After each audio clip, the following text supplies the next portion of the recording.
Coffee first and Paris by noon. Private yacht beneath the moon. 6'4" with movie star eyes. Reads her thoughts without surprise. Owns a house before 33. Works 4 hours financially free. Kind and funny, bold yet shy. Always knows the reason why. Everybody's holding the same old dream. Different profile, same routine. Copy, paste another list. Searching for a perfect mix. Sky high standards touching the stars. Looking for astronauts driving sports cars. Every wish list reaches the sky. Still asking why the good ones pass by. Sky high standards higher each day. Everyone chasing the very same place. Maybe perfection never arrives. Maybe real people make better lives.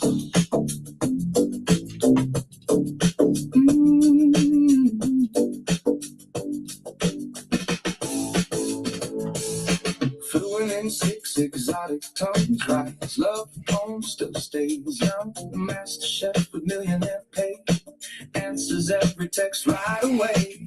Adventure weekends every week. Strong, but gentle, humble, yet unique. Never jealous, never late. Apparently designed by fate.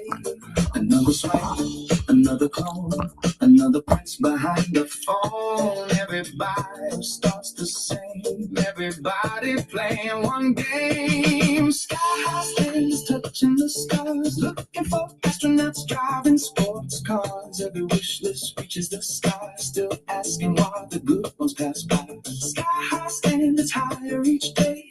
Everyone chasing the... What's up, everyone? What's up? Welcome to the Wednesday night live stream. Welcome to the Wednesday night live stream. So before I get into regular scheduled video, a video that I have, Laughing Man. You know I don't work. Yeah. I do work out. I'm not saying I work out intensively. I don't, but I do work out. No, I think I'm sore because I slept wrong. So it is what it is. What's up, my brother? What's up, my brother? How's that project doing? How's that project doing? Definitely, when you have a video up, show it. You know, when you have a video up, tell me. So I'll check it out. How are you doing, my brother? All right. What I was gonna say. Okay. I have a video scheduled, but I've said this before. Okay. Wednesday night live stream is for you guys. So if you ever want to join to just chat, to react with me, you could. Or for any of the haters, the disagreeers, this is your chance. I think it was Saturday. I had I did a video with a friend, and someone online really hated it. Right? They disagreed with a lot of things I said. This is your chance. This is your time. Wednesdays, okay? If you ever have a disagreement, if you ever have a difference of opinion, Wednesday is the time. Doesn't matter if whatever I have scheduled, right? Doesn't matter what video I have. Doesn't matter. I will gladly change the topic of the stream. Okay, I will gladly change the topic of the stream to destroy you. I will gladly change the topic of the stream to destroy you in a debate. Okay, just come on. I don't mind. Okay, yeah. Show it to me when you get the chance. Show it to me when it's finished. Like I said, okay, Wednesday is your night. If you have a disagreement, if you want to have a conversation or debate on any topics, on any videos I've created, Wednesday is your time. All right. Wednesday is a call-in show. Link is in the chat. If you have the guts and you hate opinion of mine, bring it. Bring it on. I will gladly destroy you on any point of views. All right. So link is in the chat for that if you want to join. Now, I have a video or two planned, so I wanted to check it out.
All right, let's get started. All right, so this is a video that I came across and I wanted to check it out. How the sexual revolution brought us trad wives.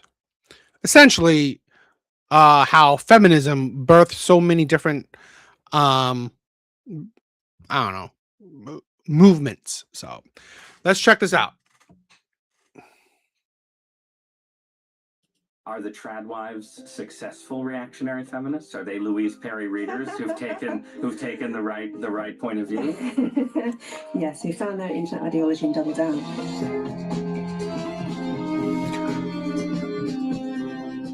The growing alienation between men and women is, to my mind, one of the biggest stories of our time. I'm choosing to continue to be celibate. I have zero interest in dating ever again. I'm not dating nobody. It's not worth it. It's visible in our politics, where the sexes are more polarized than ever before. And it's visible all over the culture, in a feminist and progressive mood that seems to despair over heterosexuality itself. And in the... I've said it. I think you're gonna tick them off with like Alan and Zyrex DA, which you know, single mom, fantastic. I don't. Zyrex isn't a single mom, so. But yes, feminism is honestly a cancer. Now, I've said this before. I don't hate that women have equal rights. I don't. Okay. But I believe that women have gone beyond equal rights. Women want power. Women want control. Because let's be honest, okay? In a world where women have equal rights, what are they fighting for? What are women fighting for? I believe women are currently fighting for power. That's what they're doing. Women are not fighting for equal rights. And to be honest, I never think women wanted it. Women were just taking the long route. Okay. Women wanted power, particularly the white liberal women. They wanted power. They wanted control. They saw that these men had power and they wanted that. They wanted that power. Seriously, we heard children in the background. Plus, she said it. And when you brought up the topic that triggered her, you don't get a great memory, do you? I don't think she said, and DA, you know who started the whole feminist movement, right? If you know, you know. And I don't know who started the feminist movement. So I to be honest, I could care less. I'm not really like the biggest proponent of the past. So I don't necessarily base my ideas off of the past because I'm here about the right now. What's the landscape of right now? Now, I know Cyrex has children. She has kids, but I believe she has a husband. So, but you know, it is what it is. Rise of toxic online misogynist influencers on the political right. Women exist for sex. You guys need to be able to stand up to your woman and tell her, shut the f up, okay? Females don't have independent thought. They don't come up with anything. They're just empty vessels. And then, of course...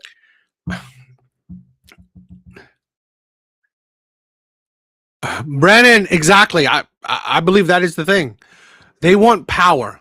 They never cared about equality, but it was just a means to an end. Now, this is a thing where I hate the thing. I hate this dishonesty where you use the, I guess, the most clickbaity, most rage baity people, and you use them. You believe that they're the face of anything. They're not. Okay. They're the most popular, but I wouldn't call them the face, or I don't know, leaders of any kind of thing. Okay. But this is why I hate kind of these arguments. Is always one side. We have plenty of misandrous hate, right? Right now, there's already the crazy one, right? The big one is was it Drew Duffalo? But no, they won't show. They won't show you clips of how women bash men, women's opinions on men. You see how that dishonest. Now I don't care. You want to show men saying honestly, outrageous things about women, cool. I'm all for it. Okay, I'm not saying don't show the negatives or whatever, but be even about it. If you're going to show one side, you got to show the other. This is why so many people say, "Oh, why don't you do videos on, let's say, white people? Why don't you do videos on men?" There's already enough of that shit. There's already enough of videos on pointing out, I don't know, bad men or, bad whatever. There's already enough of that. What am I doing to add more to that? It doesn't do nothing for me. Okay? It's not I don't get a kick out of it, or I don't there's already women and even men pointing out, let's say, hypocritical men or men that say a whole lot of craziness. Okay. Go to them.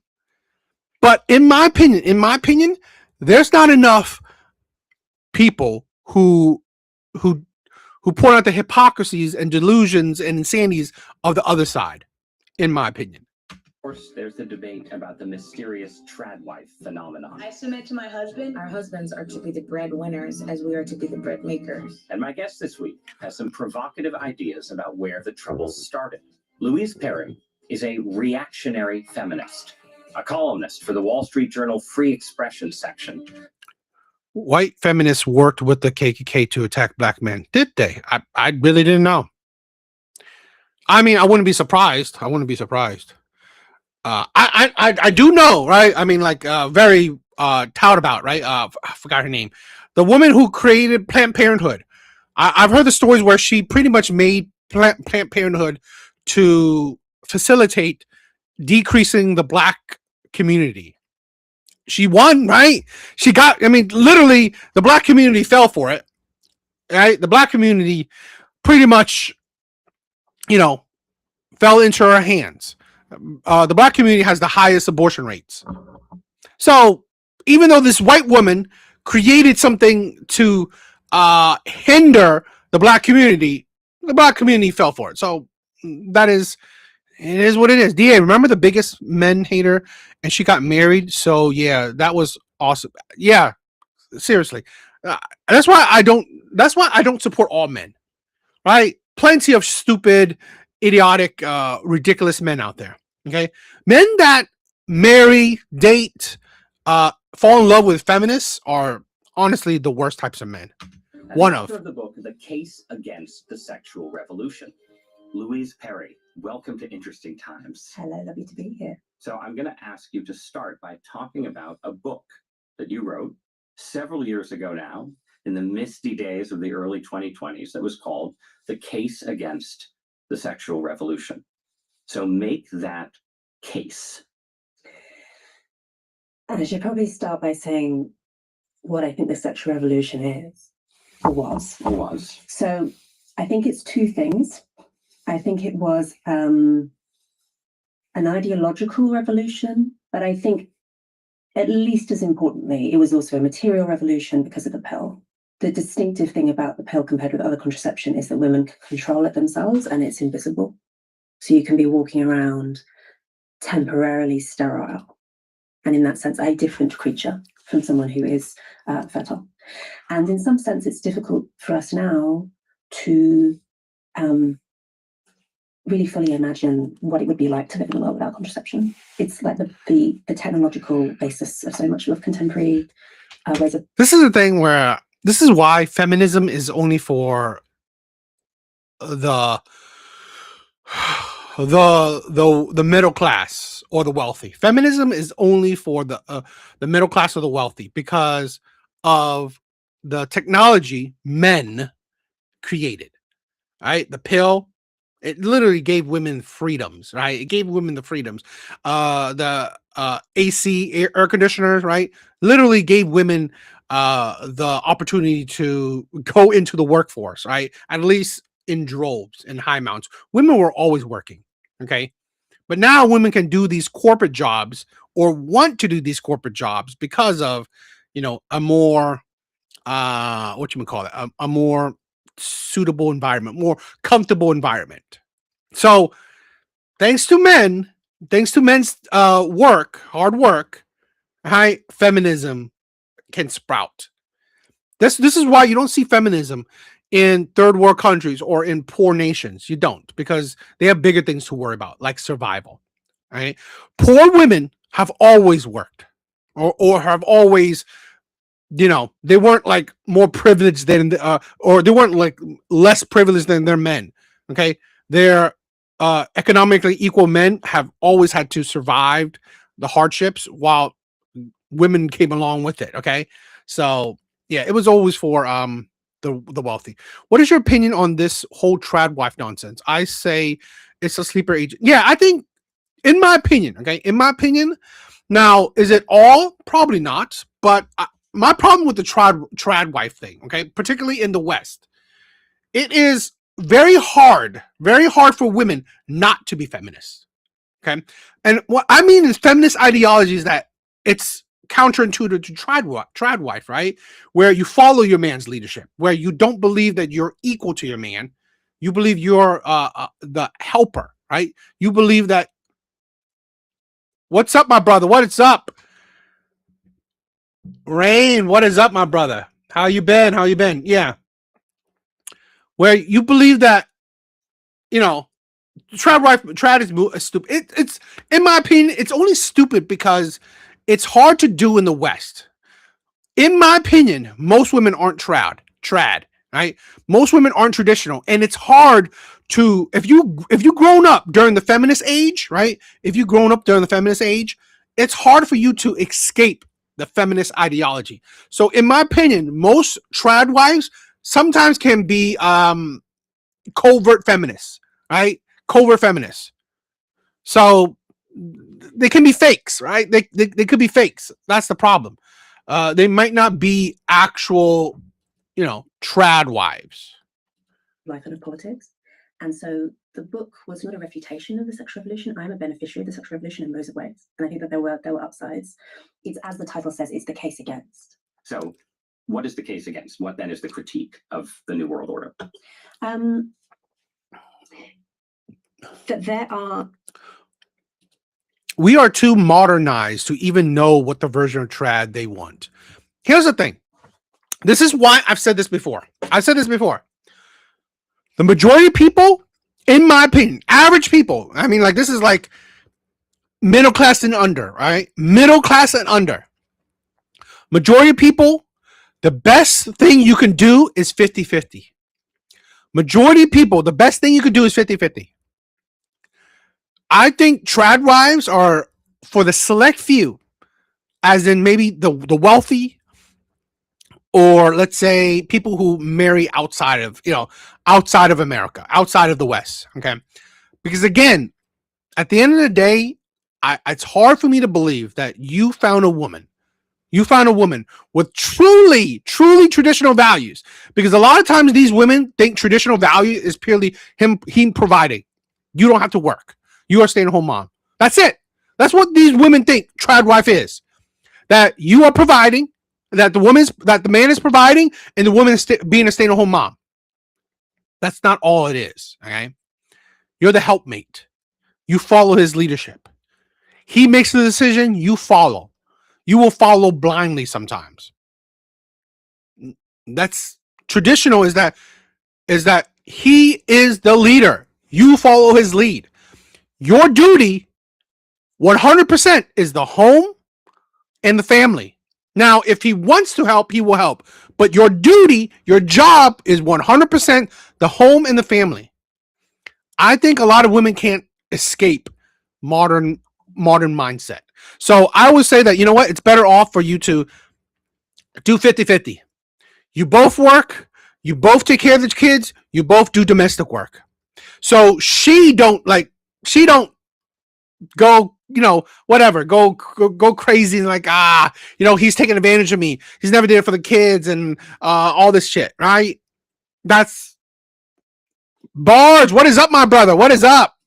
Important ways in which men and women are different from one another, which in any other era is just a completely trivial thing to say, but it is somewhat provocative right now. There are obvious physical differences between the sexes. Only women can get pregnant. There's an inherent asymmetry in terms of physical vulnerability, which is just a fact that we can't get away from. And then more controversially, there are also some ways in which men and women differ on average psychologically. There are obviously outliers in every direction, but in general, so when we think about sexual relationships, men have a stronger drive in general towards having casual sex and having lots of partners, enjoying all the fruits of the sexual revolution, than do women. And women also disproportionately suffer the costs of sexual relationships that go awry. So in terms of unwanted pregnancies, which still happen even in the age of contraception, I think it's something like half of pregnancies in America, probably same in Britain, are unplanned. Women on a physical level suffer that entirely. And also women are much more likely to suffer from sexual violence, and will always be at a disadvantage when alone with a man, all else being equal.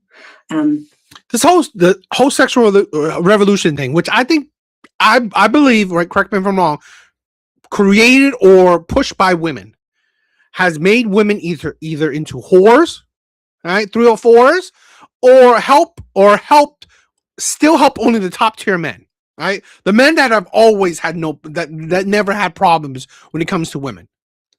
It made women, honestly, not ladies. It made women modern day women, modern 304s. The sexual revolution has only shown everyone that women at the end of the day are no better than men. No better than men. Women will objectify themselves. Women will sell their bodies. Women will casually sleep with men. So it just showed you that the sexual revolution was great because it showed you that women are no better than the terrible men they talk about. So in that sense, a culture of casual sex is very much worse for women than it is for men. Even if there will be some women who enjoy casual sex, who seek it out, I don't refute that. I think that a culture where that is the expected way in which one makes one's sexual debut, say in college, is bad in general for women. And to some extent, I've written this book as a millennial, right? So I've come out of when I was. My thing is like, I just say that I'm not saying that it's a perfect thing. Okay, I'm not saying it's a perfect thing finding a woman overseas, because I've seen it. I've said this before. Feminism is slowly affecting other nations, right? Japan, Korea, China, so on and so on. So feminism is affecting other nations. My thing is that you better be quick about it. Plain and simple. Okay? Because once a feminism has truly dig deep into other countries, other nations, it will then be even harder to find a woman that has not been poisoned by feminism. Because here's, like I said, women working has always been a thing. Women have always helped provide for a family. So this is the thing where in the Asian community, okay, women work. They do. That has never been a feminist, issue. That has never been a feminist thing. Okay, in the Asian community, women also provide as well, but women know that their provision isn't the main thing sometimes, and they still know at the end of the day their main duty is the family and the household. Asian women, that's the thing. Okay, so but once feminism takes root, women think that working makes you equal to a man. It doesn't. See, that's when you see the feminism creeping. Traditional women, right? Even back in the day, even back in America, they still like bake cookies to sell. They still do sewing. They do women jobs, right? Women like jobs to still bring in money. Nursing was still a thing. Teaching, other professions that women were doing to find extra income to bring into the household. So women were working always. As students, that really was the prevailing culture. That really was riding high. That might be less true now. I think we can get onto this. Right. No, we're gonna talk about how completely the world has changed since you wrote the book. This book in like 2020, yeah. Right. You're writing about a world in which sort of the norms around sex are at least supposedly defined by hookup culture. Yeah. Okay. So the case for it? The case for it is straightforward. Yeah. Right. You give women a kind of autonomy Yep. that they didn't have before. You enable people to escape from scenarios where they have to marry the first man that they had sex with, right? And then this feeds into a different kind of material revolution where women are able to succeed and thrive in the workplace as never before. Yeah. How does that fit into your critique of the sexual revolution? No, I agree. When popular culture, when society, government, whatever, so on, is backing up those feminist movements, then yes, it gets extreme. I mean, I think Korea is already facing it. I think Korea is facing it already. So Korea is an extreme case, and you're seeing it. Is it just sort of an asterisk? Is it something that's inseparable from the changing sexual landscape? How do women in the workforce fit in? It's somewhat distinct from the technology shock of the pill that we've mostly been speaking about, but it's connected. I mean, when women's mass entry into the labour market is partly an ideological product, I would say that it's actually more a consequence of the economy changing. 100%. It's career over family for me. That's the thing where women knew that family come first, because they knew that they weren't the provider. It was the helpmate. They were meant to help. Everything a woman does in a family is to help. Okay? Everything a woman does, if you're a traditional woman, being a traditional woman, the main thing is to help. Everything you do is to help. So if you work, it's to help the family. If you take care of the kids, you take care of the household, it's to help your family. The man, his duty is to provide. That is to sustain the family. So yes, that's what I see it. And the sort of jobs that women can more easily do becoming more plentiful, but also when it takes less time to keep a household warm, clothed and fed, it becomes more possible for women to participate in public life. Obviously, women have always worked, but traditionally the sort of work that women do is the sort of work that can be combined with childcare. Typically in agricultural societies, like processing raw materials, because you can do that when children are around. But anyway, the nature of women's work does change post-sexual revolution. A lot of that is to do with macro changes in terms of technology. And it does present some serious challenges when it comes to the sexual and reproductive side of things. Because there is Elizabeth Warren famously in The Two-Income Trap points out that when it becomes the norm for both parents to take home a paycheck, you introduce a fragility in the domestic economy where if either parent for any reason stops earning, that's a problem. And particularly if the mother stops earning because she's had a baby, that becomes a real problem.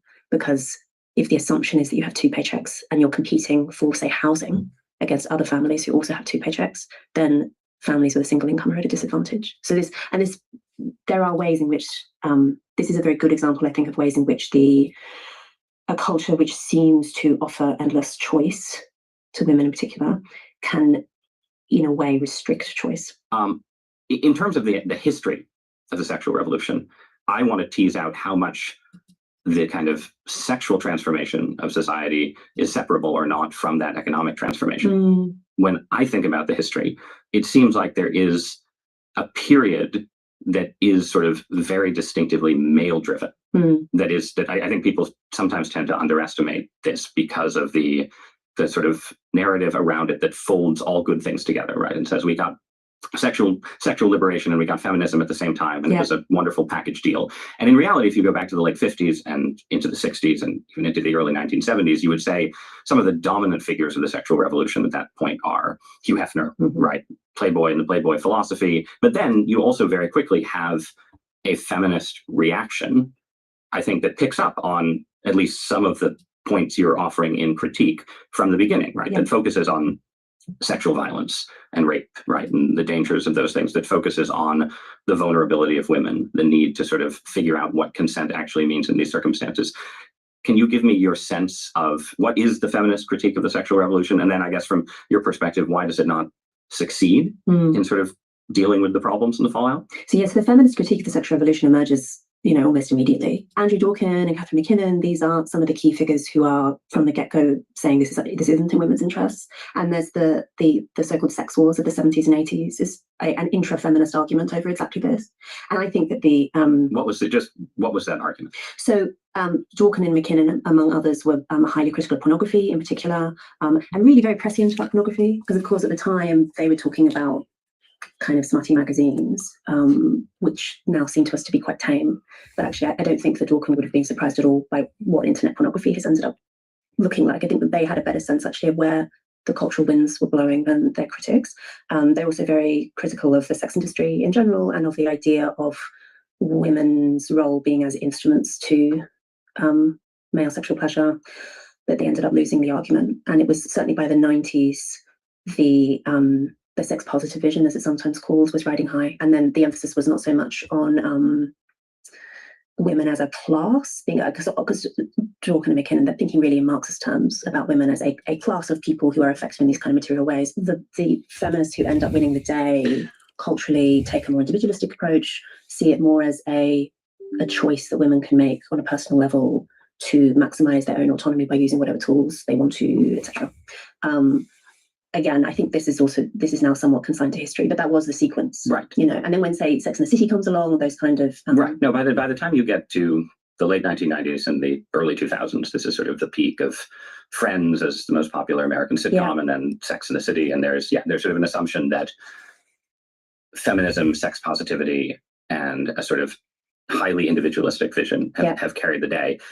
Would you say that like a weakness of the sort of Dworkin and McKinnon perspective was that it was simply too sex negative, right? I mean, that's sort of my impression looking back, right? Is that if you say, okay, we have this fierce feminist critique of the sexual revolution, but it goes all the way to saying that, in fact, there's really no way for men and women to be together at all. That all sex is right. All sex is right. I think she never precisely said those words, but she obviously meant them. Dworkin, absolutely. Yes.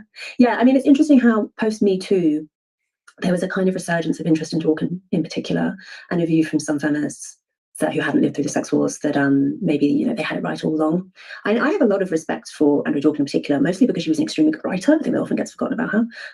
But yeah, I mean, also an extremist, absolutely an extremist. And the hostility towards men is palpable.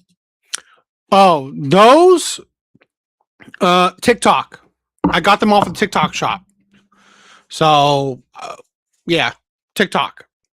I think Amazon has them too. So, but then equally, I mean, what comes out of Me Too, right, is this immense sense, which I think is still with us, of despondency and disappointment around what the sexual revolution seemed to have offered. The offer was liberation, right. And it's fairly obvious to everybody that hasn't been delivered. Right. No, I think you have to see Me Too as a kind of successor to the McKinnon and Dworkin era. Yeah. Where again you have this sort of this reassessment of hookup culture and everything associated with it that does sort of adopt a version of the argument you're making, right? That this is a landscape that obviously benefits men, or at least powerful men, exploitative men. Here's the stupidity of women. Okay, men never needed it. The men that benefits, right? The men that benefits this shit, benefits from women's stupidity, never needed it. They never needed the sexual revolution. They never needed women to, do all this. They didn't, because they were benefiting regardless. Wealthy men, good-looking men, never needed women's help. So to say that it benefit men or the top-tier men, they never needed it at all. This is the stupidity of women. This is why. This is the pretty much the only reason why I even care about feminism in the sense that, or support feminism, is that no, it don't benefit women. It's not about benefiting men. It's about holding women accountable. You are the problem. After feminism, now you are the problem. Now women are the problem, not men. Stop saying it benefit men, because even before it always benefit men. Life has always been, and I'm not saying, this is a stupid. It always benefited top tier men. Okay. Life has always benefited top tier men. If you're hyper rich, if you're hyper good looking, life has always benefited those men. So to say that it benefited men, they were already benefiting before. It's not like they weren't benefiting. That's a stupidity. Say that, oh, the sexual revolution benefited men or what? They were already benefiting. So men never had that. Top tier men never had that issue. Feminism was just to show you how low IQ so many women were. Zyrax, come on. My sister. Love ya. Come on, bring it up. This is your chance. Predatory men. Yeah. But then where do you think Me Too ends up? Like, what is the cultural takeaway from Me Too? Where does it leave us? Yeah, I mean, so the solution offered by Me Too is, so either, I guess, employing sort of gossip networks to damage male reputations. It's one of the few tools that women do have at their disposal to deal with predatory men. So it's that. And then it's also proposals to sort of re-educate men. So things like consent workshops. I used to teach consent workshops because my first proper job had stupid. To re-educate men. This is why I've said this before. Women are low IQ. Re-educate men in what way? It didn't stop the criminals. Me Too did not stop men from stop the bad men from being bad. It didn't. It only shamed men. Okay? It only shamed good men. That's what Me Too did. It only shamed good men and brought fear into good men. Me Too did not solve women's problems. It didn't. Now, here's the thing, right? I don't necessarily hate it in a sense, because for the women that it benefited from, fine. But let me say this: when it comes to the Me Too things, it just showed you women's weakness, in my opinion. I don't disregard that how sometimes society, police, the system don't take women seriously. I admit they a lot of times they don't.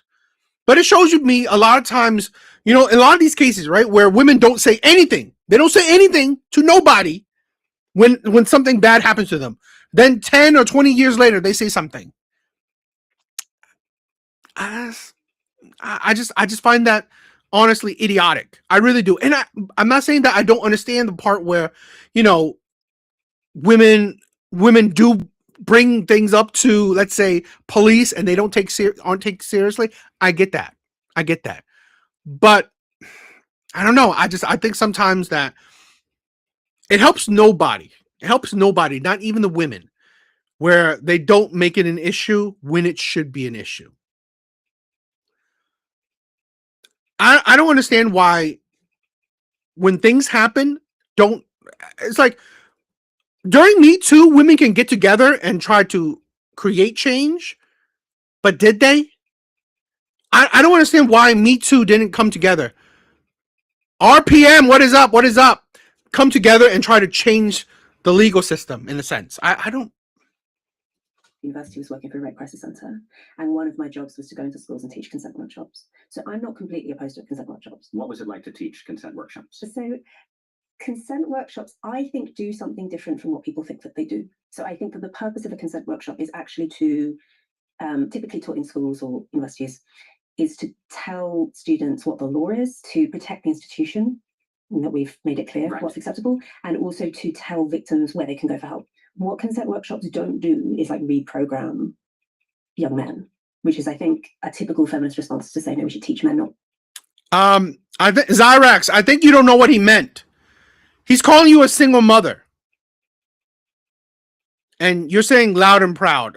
I mean, correct me if I'm wrong, you're married. You're not a single mom. So. Right.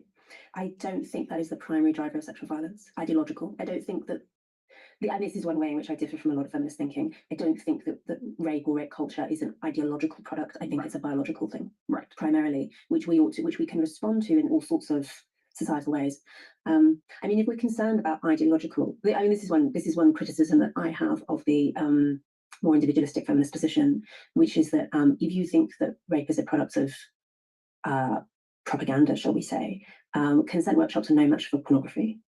Just think of hundreds of hours that a typical teenage boy might be exposed to pornography compared with 30 minutes of a consent web shop. I mean, there's no match. So just on that basis, we're at a disadvantage. And talking to McKinnon's position on banning pornography makes a lot more sense. If you think that it's rape is a product of ideology, that makes so much more sense than any other intervention. And this is why your style of feminism, as part of it, gets labeled reactionary feminism.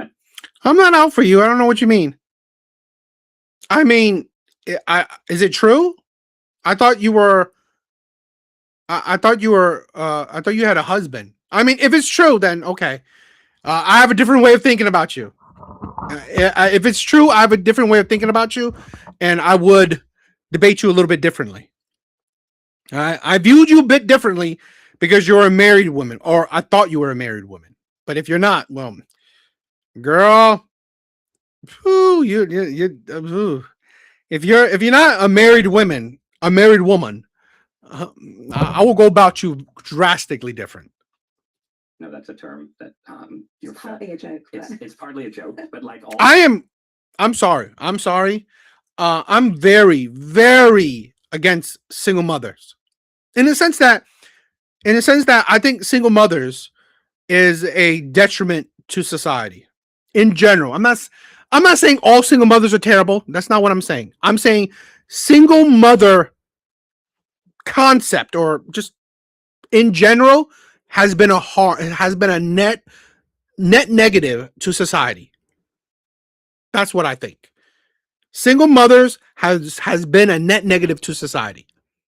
So yeah, I will always be against single mothers. I mean, if that's true, then it's on me. Egg on my face. I thought you had a husband. Because I could have swore you said that a few times. But if you are a single mother, girl, in certain debates, I will rip you apart. I'm sorry. And I still love you. My sister. But again, I think single mothers are. I've said this before. Okay, I talk a lot of shit. I talk a lot about the Black community. But one of the things I talk about in the Black community is single mothers have ruined the Black community. The matriarchy has ruined the Black community.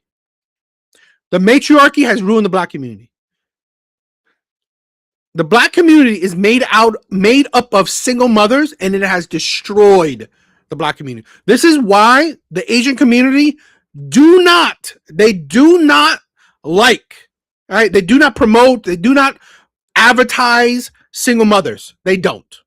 Because it is a shame. It's shameful. Zyrax, you broke my heart. Is that now I'm gonna have to go at it a different way. All right. In certain debates, if that's true, girl, you broke my heart. Okay.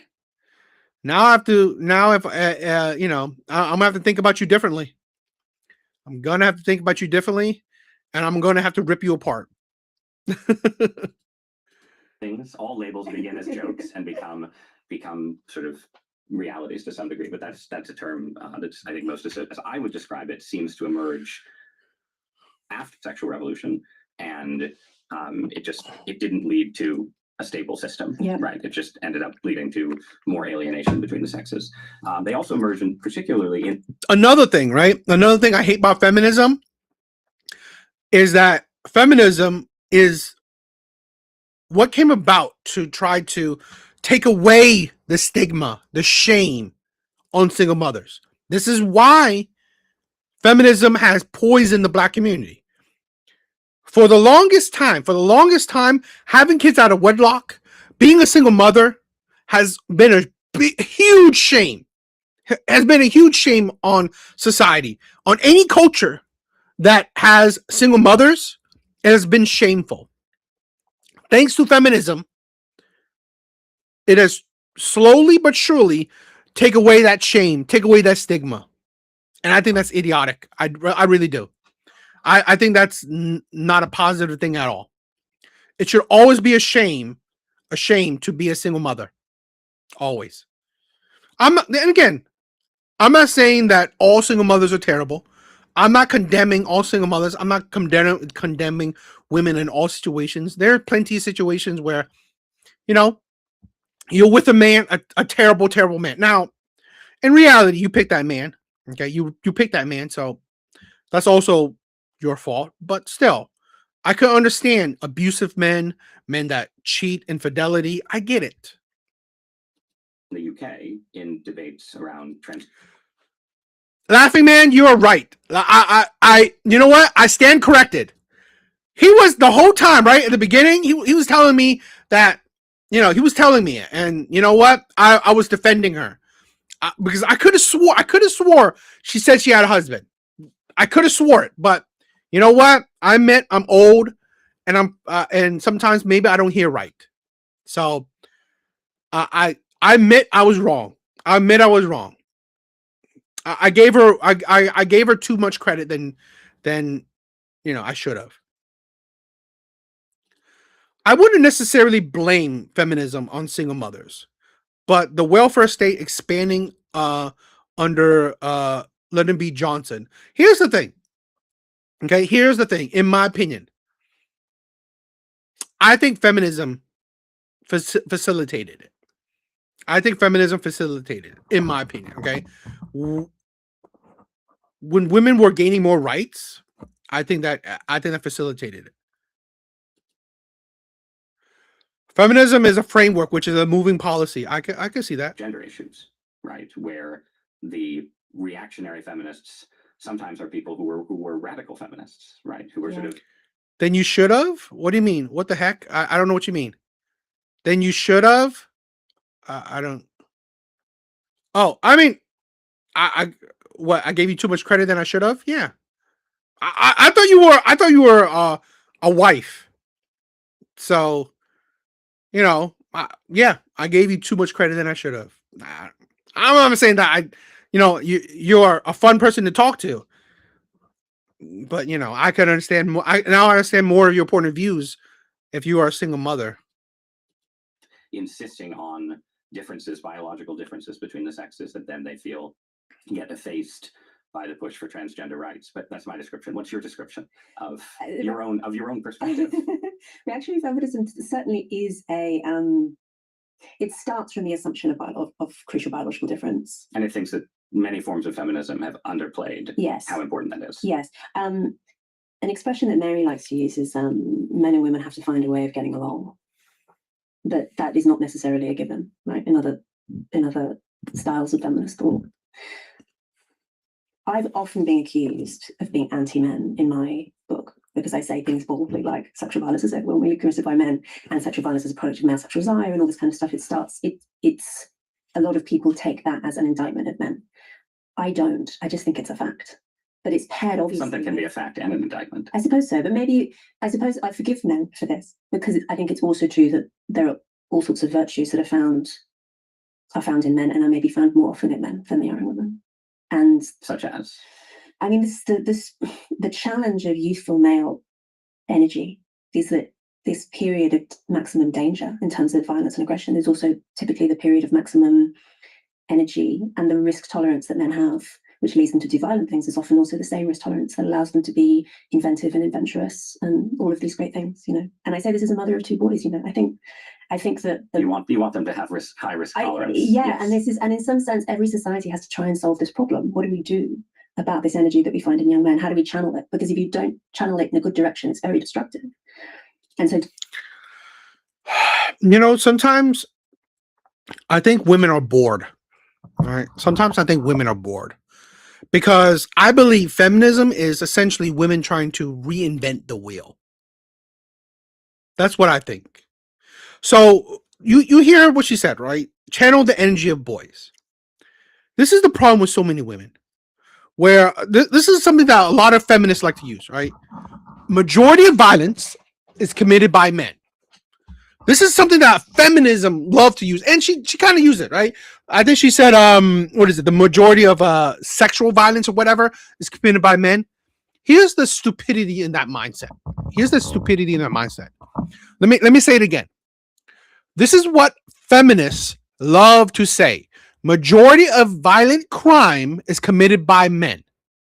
But you know how stupid that statement is because there's no actual deeper context. What do I mean by that?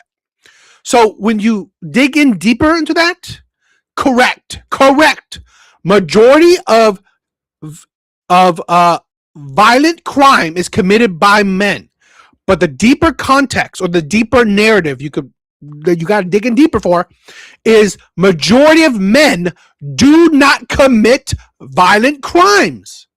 So you can say that with anything, sexual crimes, violent crimes, petty crimes, it doesn't matter. Majority of men do not commit crimes of any level. Majority of men do not commit crimes of any level. So even using the violent crime thing that women love to constantly say, if you look at the numbers, violent crimes are, and I'm going about higher end, is about probably 300,000, give or take, okay? Every year or so. 300,000 about every year. 300,000. Sounds like a lot, right? Sounds like a lot. But when you look at the number of men, the male population, it is about,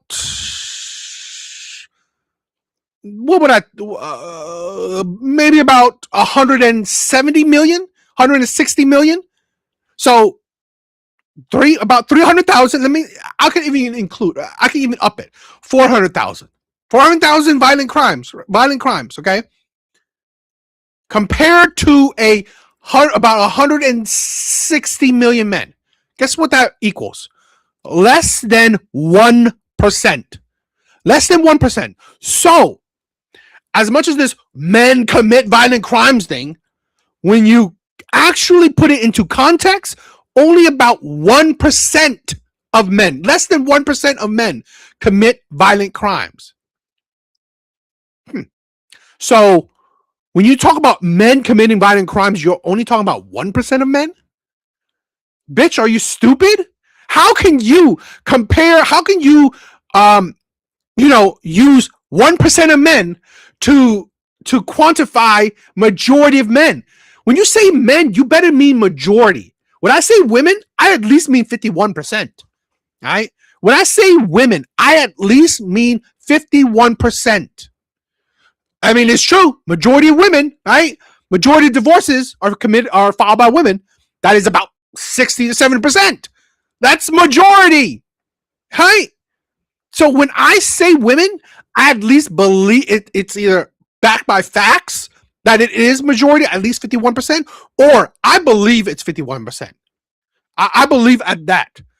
But again, what women say, hey, when it comes to men, it's not even more than 10, it's not even more than 5%. It is 1%.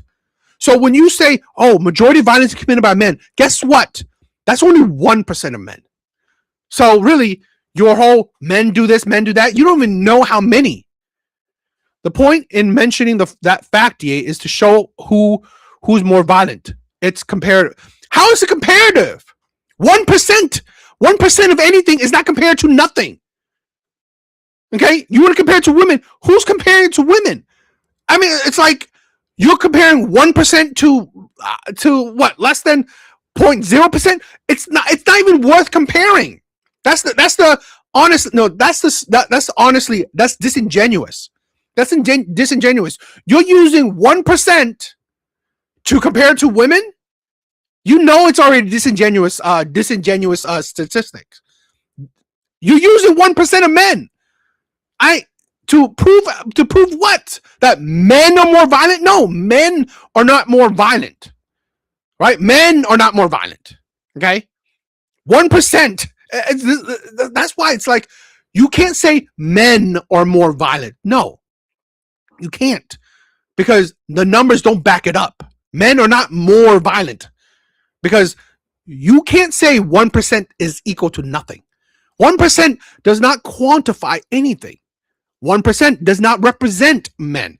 1% of men don't represent majority of men, not even 50% of men. So it is a delusional comparison. It is a ridiculous comparison. It's a weak comparison. And this is the thing where you actually dig in deeper to that.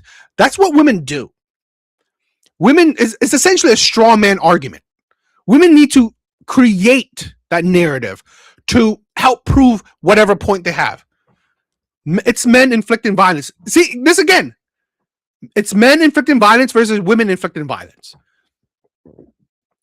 Do you know the number what is it? I think let's see. I don't know, maybe you send them off to war, or you or you send them to boarding schools or whatever. There are various solutions that we've tried. I don't think that the solution that has been toyed with in our own era of just pretending that men and women are the same, psychologically or physically, is productive at all. I think that's a mistake. So I guess that what reactionary summons is a different relationship to the recent past. It's not an attempt to roll back the clock just a little bit by a few decades. It's more of an attempt to look at the sweep of human history and think, okay, what are men and women like? And how have people in different times and places solved these problems, which we are also grappling with? So my first degree was in anthropology, and then I did a degree in women's history as well.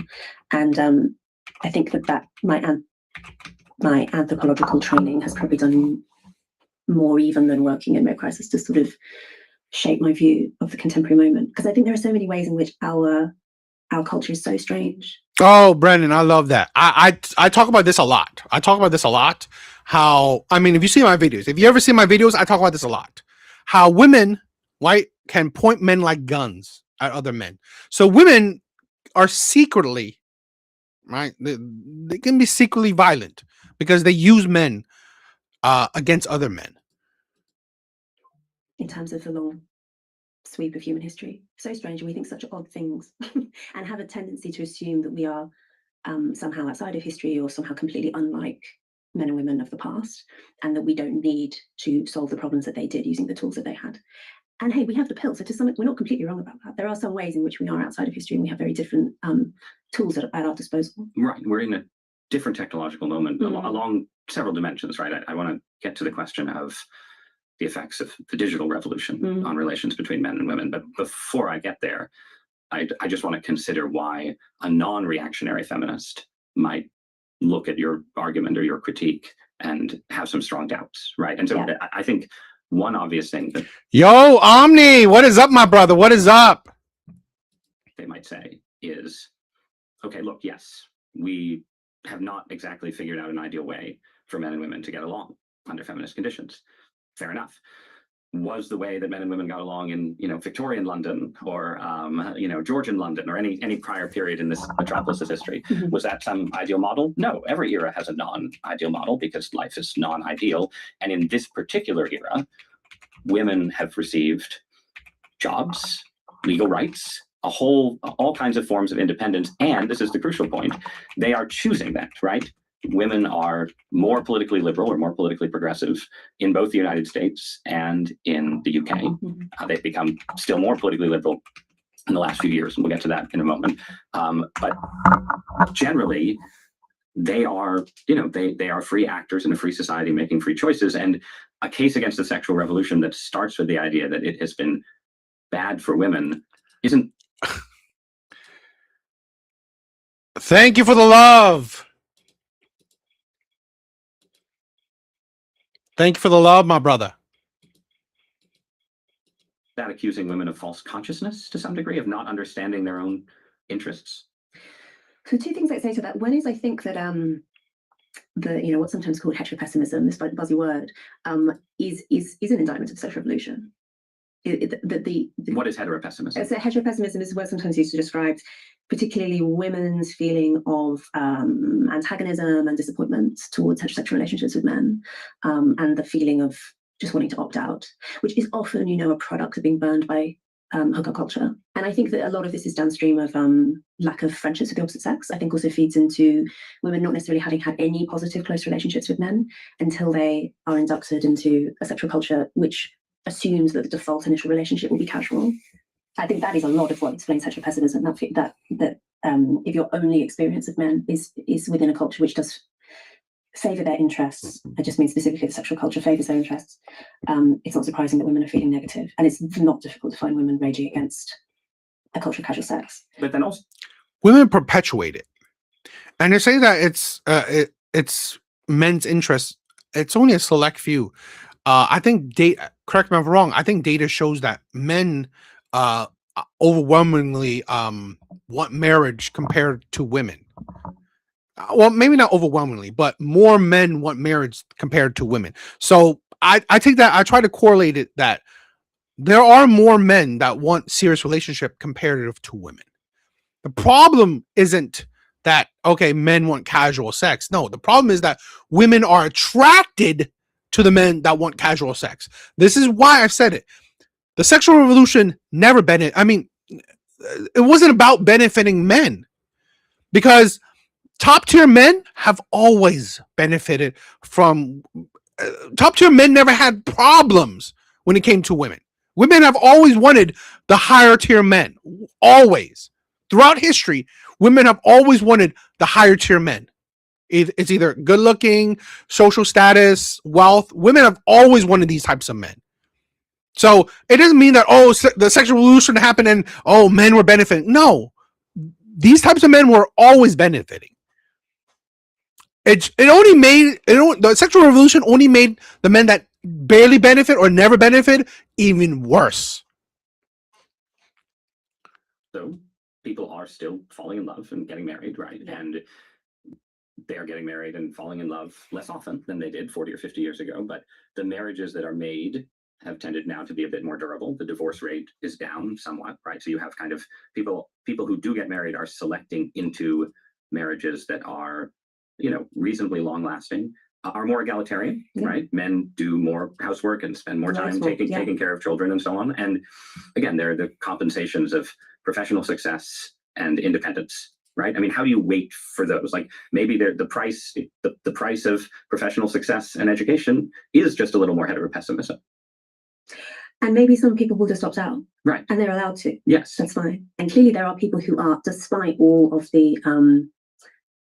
the ways in which we have redesigned the default life course such that it is no longer the standard sequence to, be essentially match made by your community and then to get married and have children, all this default. There are people who are nonetheless doing that. One thing that I would say though to fellow feminists, is that if we can't find a way of encouraging a feminist way of having children, like if feminist cultures turn out to be cultures that cannot reproduce themselves, then the political project dies within a generation. Just eat what you were talking about with heteropessimism. Please let they die out. Please let the feminist movement die. This is a thing where the women that are saying that they're not going to date men or they opt out of please let the feminists go extinct. This is what I've said before. Men, go elsewhere. Do not date, marry feminists. Do not have sex. Do not impregnate feminists. Let them die out. Let their ideology die out with them. Let it out. Because this is a thing where as time goes on, you're seeing the results of feminism. More and more women are either they're marrying less, they're marrying later, they're having fewer and fewer children. Guess what? That will facilitate the feminist ideology dying out as quickly as possible. Right? There's just much more hostile discourse between men and women coming from the feminist left, obviously coming from a kind of masculinist right. And this, I think it's the negativity that is really striking to me. And again, lots of this, maybe especially in the States, but I'm sure in the UK as well, has focused on men and male alienation.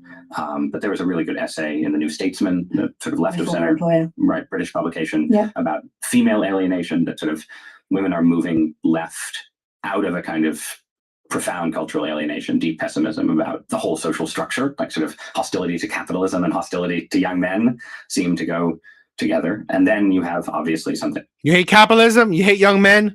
Go move to an island. Go move to an island. Do it. Very powerful happening with younger men who are sort of deep into forms of right-wing politics that are like, sort of tangled up with misogyny as well as forms of racism and anti-Semitism. How much of this do you think is just digital conditions? Like, just as the pill was a revolution, like how much of it is just the internet is bad for relations between men and women? I think quite a lot. One of the things that the internet does is that it exposes what the other sex is saying about you all the time. Okay, go on. No, this is something that say more about what that means. So what would previously have been locker room talk, or would have been women gossiping amongst themselves, is public and exposed in a way that it was never historically. And I think that type of talk ought to be private. It's perfectly normal and natural for people to have mostly homosocial kind of friendships and to say vulgar or unkind things in private. But now, of course, the internet blasts this out into the public domain. I think that is part of the problem. I think also, and this has been much commented upon, the extent that internet encourages people to double down on their ideologies is also part of the problem. I'm sure that this is a big part of what's going on with young women. Young women are very mimetic. I mean, human beings are very mimetic, but young women, I think, are more mimetic. So, for instance, young women are often the originators of new slang. They're very sort of socially sensitive, and fashions and so on often originate among young women. And that ability, which is both good and bad, is turbocharged online because the internet is this remarkable tool for mimesis.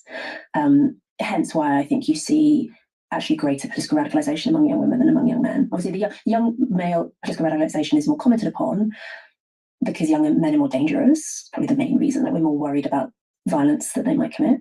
I think the manosphere. Show me the numbers. I hate. This is why I fight against this shit. Show me the numbers that men are more dangerous. Because again, this is why I was fighting against Cyrax with this. This is the problem. Men are more dangerous. Men are more dangerous. Show me the number. I can show you numbers. I can show you numbers that violent crime has gone down. I can show you the numbers. Violent crime has actually gone down drastically year after year. Violent crime has gone down drastically year after year after year. So literally, I can disprove that, men are more violent. Men are becoming less and less violent. So I can disprove that. And the whole thing about men are more violent, this is a problem. This is a problem with narrative. Men have the capability. Men have the capacity for violence, for extreme violence. Men have the capacity for extreme violence. I don't disagree with that. Right? Majority of men have the capability, the capacity for extreme violence because of the strength. I don't disagree with that. But the numbers don't show that men are committing more violence or just that men are violent. Because if you're talking about 1% of men, that's not majority of men. That's not even a quarter of men. So there's no numbers to back up that shit. I can literally told you violence is going down. I could literally show you majority of men are not violent. But again, are we talking about biology? Yes, men have the capability, men have the capacity for extreme violence. I don't disagree with that. But when women talk, they're not talking about biology. Okay? They're not talking about psychology. Women are talking about actions. That's what women are talking about. And in actions, majority of men don't commit violent crimes. So you can't say that. Also, these violent numbers, these violent crime numbers, a lot of studies can show that tells you that a lot of these violent crimes are usually repeat offenders. Repeat offenders. So it's the same man committing more and more crime. It's not like these numbers are filled with new men. Every new man committing more crimes. No, it's usually the same man committing crimes. Is unlikely to encourage young men to be violent and dangerous. I think is quite likely to encourage them to be lonely and sad. And that seems like a problem. But in terms of who has actually changed politically over the last 10 years, it's young women who are veering left and young men who've actually stayed relatively still, at least the median young man. Yeah. Women are becoming more radicalized. Men aren't. Women are. Men are tired of it. Men are tired of the mentally unstable women. There are studies that show you that women are becoming more mentally unstable than ever before. More women are on antidepressants than ever before. More women are mentally stable than ever before. Why do you think women are promoting trans? Women are promoting trans because they see themselves in the trans community. Mentally unstable people, flock with mentally unstable people. Right? If you're crazy, you're going to attract the crazy.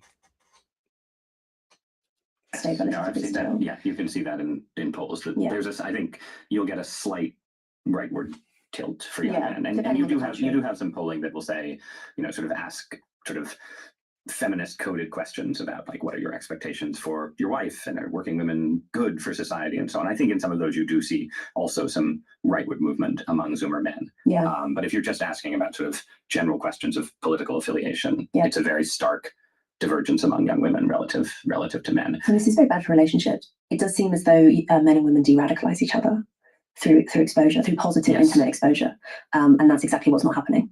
What about, though, so in addition to sort of misogyny on the right and anti-masculinity on the left, you also have a sort of cultural phenomenon in the last few years. What did you call it? Misandry. This is a thing where mainstream media, this is the New York Times, they hate to recognize that women hate men.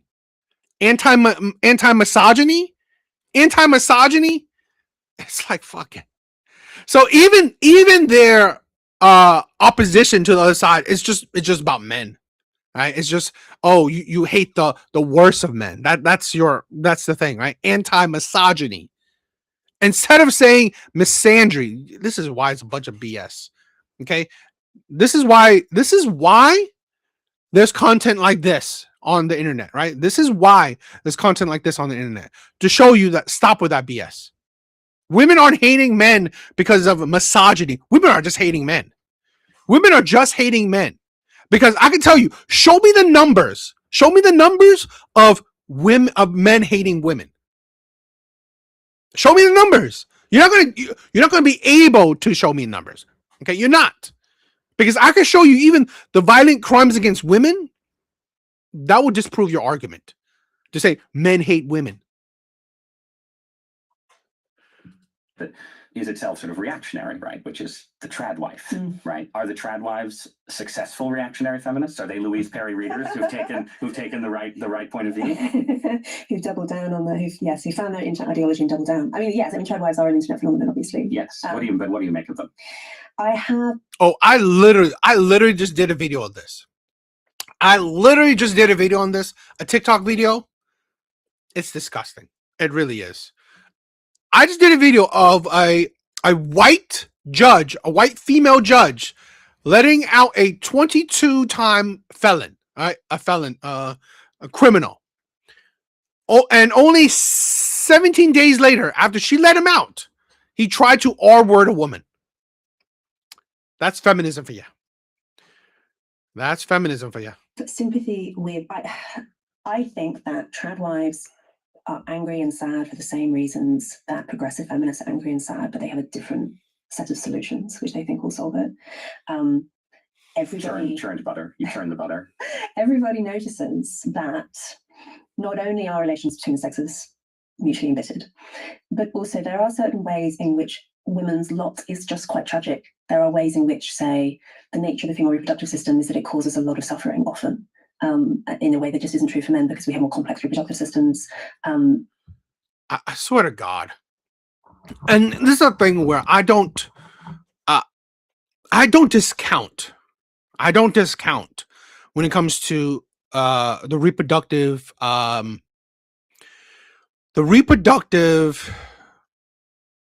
hardships of women. I don't discount that. But to say that it should be on men is honestly ridiculous.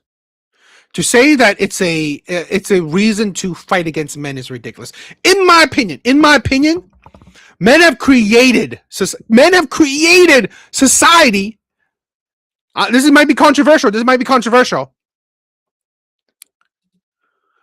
Men have created society to facilitate that very problem. Imagine this. So women's reproductive difficulties. Guess what? Men focus on medicine. Men created society where women weren't obligated to work. Women aren't obligated to be the provider. Guess why there were no fault divorces? Guess why there were no fault divorces? Guess why divorces favor women so much? Guess why marriages is meant to favor women? Guess why men are the ones to go to war? Guess why men are the ones who predominantly die in the workplace? Men have shaped modern men, right? Civilized society has created society to facilitate, hopefully, because again, nothing is perfect. But men have shaped society so it can, as best as it could, compensate for the uphill, the difficulties of women reproductive disadvantages, I guess you could call it. Men have created that. Men have shaped the world to modern day men, or modern society men, civilized men, has shaped the world as best as they could to focus on, we get it. Women have difficulties, so we don't expect women to provide. We shame men, we shame people who have kids out of wedlock. Right? We make the confinements of marriage as best for women's prosperity as possible. Men have literally shaped society for women because of those disadvantages. But guess what? Women have fought against it. So, in men's mind, okay, I guess that you don't want it. So now that you still have to have kids, guess what? Now men think that you should go to work as well. What can I say? Women fought against it. Women don't like the society that men created to help women in their disadvantages. But women fought against it. And guess what types of women? It's usually the white liberal women that can't get a man. That's what it is, right? The white liberal women that can't get a man, that don't have kids, they didn't like it, so they fought to have power just like men. Guess who fought against it? Back in when feminism was still a little baby movement, majority of women did not like feminism. Majority of women did not want the status quo to change. Majority of women in the West did not want the status quo to change because majority of women knew that society, right, with all its flaws, catered to them, catered to women. And I'm not saying that women didn't work. Of course they did, but women, the burdens, right, of providing for a family wasn't on them. The high death rates, right, of society wasn't always on them. The only thing you have is like the birth rates, right? The risk of birth. But again, men quickly developed medical achievements to help that. But what can I say? Women didn't care. Women were stubborn and still wanted to fight against it, or at least the feminists, right? The feminists. Majority of women did not want feminism because they knew the drawbacks. They knew the repercussions. Pregnancy is difficult. Childbirth is painful. There's no way of opting out. Even I can tell from experience, a planned C-section still necessitates a lot of suffering. There's no way through this which doesn't necessitate suffering. And in very traditional cultures, that's understood as the counterpart to. I don't think it will be spamming. I don't think it's be spamming. I love it. I mean, I love you saying your opinions. I don't think it'd be spamming. I think if you like type all caps, that would be considered spamming. Male burden of waging war and suffering by defending the community. The male warrior and the woman in childbirth are in some sense the counterparts to one another. These are your twin roles. But of course, men don't do that anymore in cultures like ours. So men have basically been excused the suffering traditionally. Are you stupid? And women aren't dying during childbirth by the numbers. Yes, men aren't going to war, but yet women are not overwhelmingly dying during childbirth.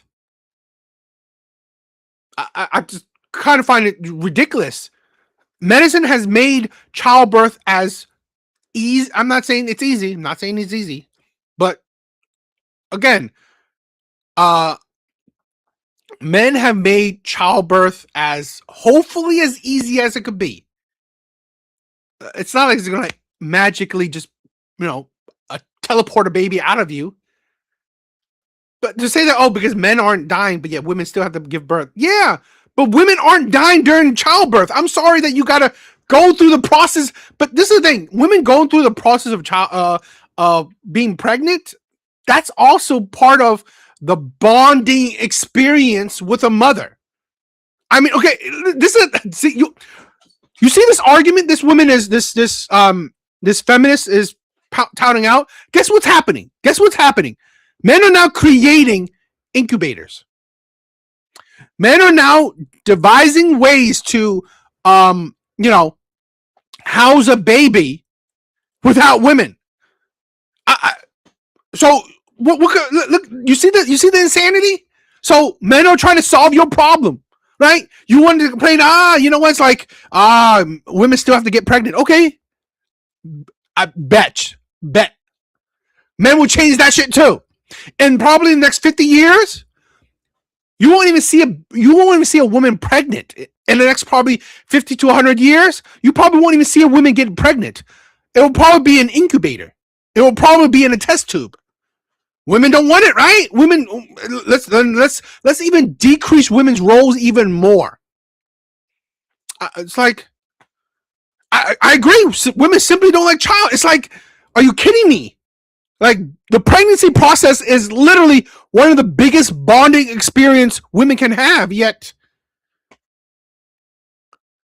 DA, we overturned Roe v. Wade. What you're talking about? What do you mean you can't abort babies? It's like, that's, what does that prove?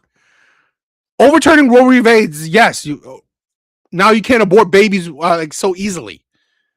But it's like, this is the issue, right? Overturning Roe v.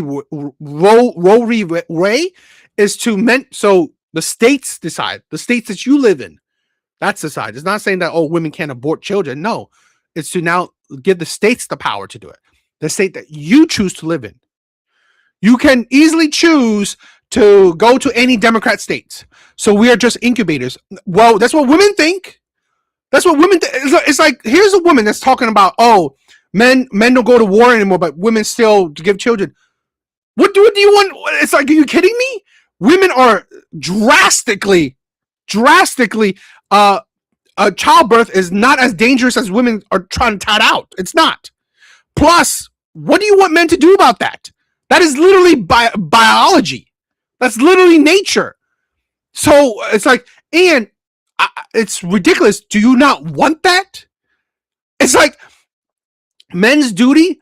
Men don't want that, right? Men don't want to go to war. It's a duty men go to war, right?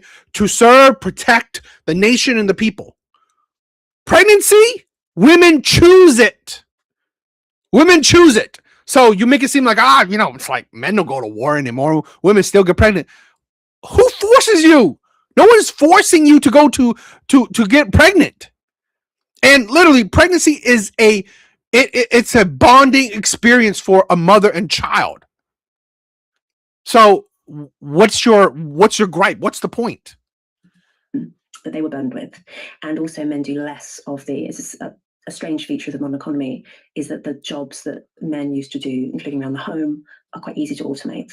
So we don't really need men to chop firewood anymore, for instance. But we What automation is chopping firewood? I mean, I guess unless you're talking about you're buying it. But here's the thing. Here's the problem. Okay, this is the problem with a lot of these women like this. Guess what? You can't automate your protection. You can't. As the majority of women aren't firing guns, right? The majority of women ain't getting a robot to shoot it, right? Usually, you either die by the hands of a man, which women constantly tout out, or you call the police, another man, to protect you. You can't automate that. And the absolute insanity. The automation, that's the automation of women. All right? Cooking and cleaning, you can pay for that shit. You don't have to, it's like, no, you're not. Women are not, because literally, one of women's arguments is that men are dangerous. If men are so dangerous, how are you protecting yourself? Do need women to do a lot of care work because that hasn't so far proved to be something that one can automate. So women look around and they see there are burdens that What care work? What care work? Childcare? You can't outsource that as well. Automate, that's outsourcing. You can outsource your childcare. This is why, again, studies have shown that single fathers do better than single mothers.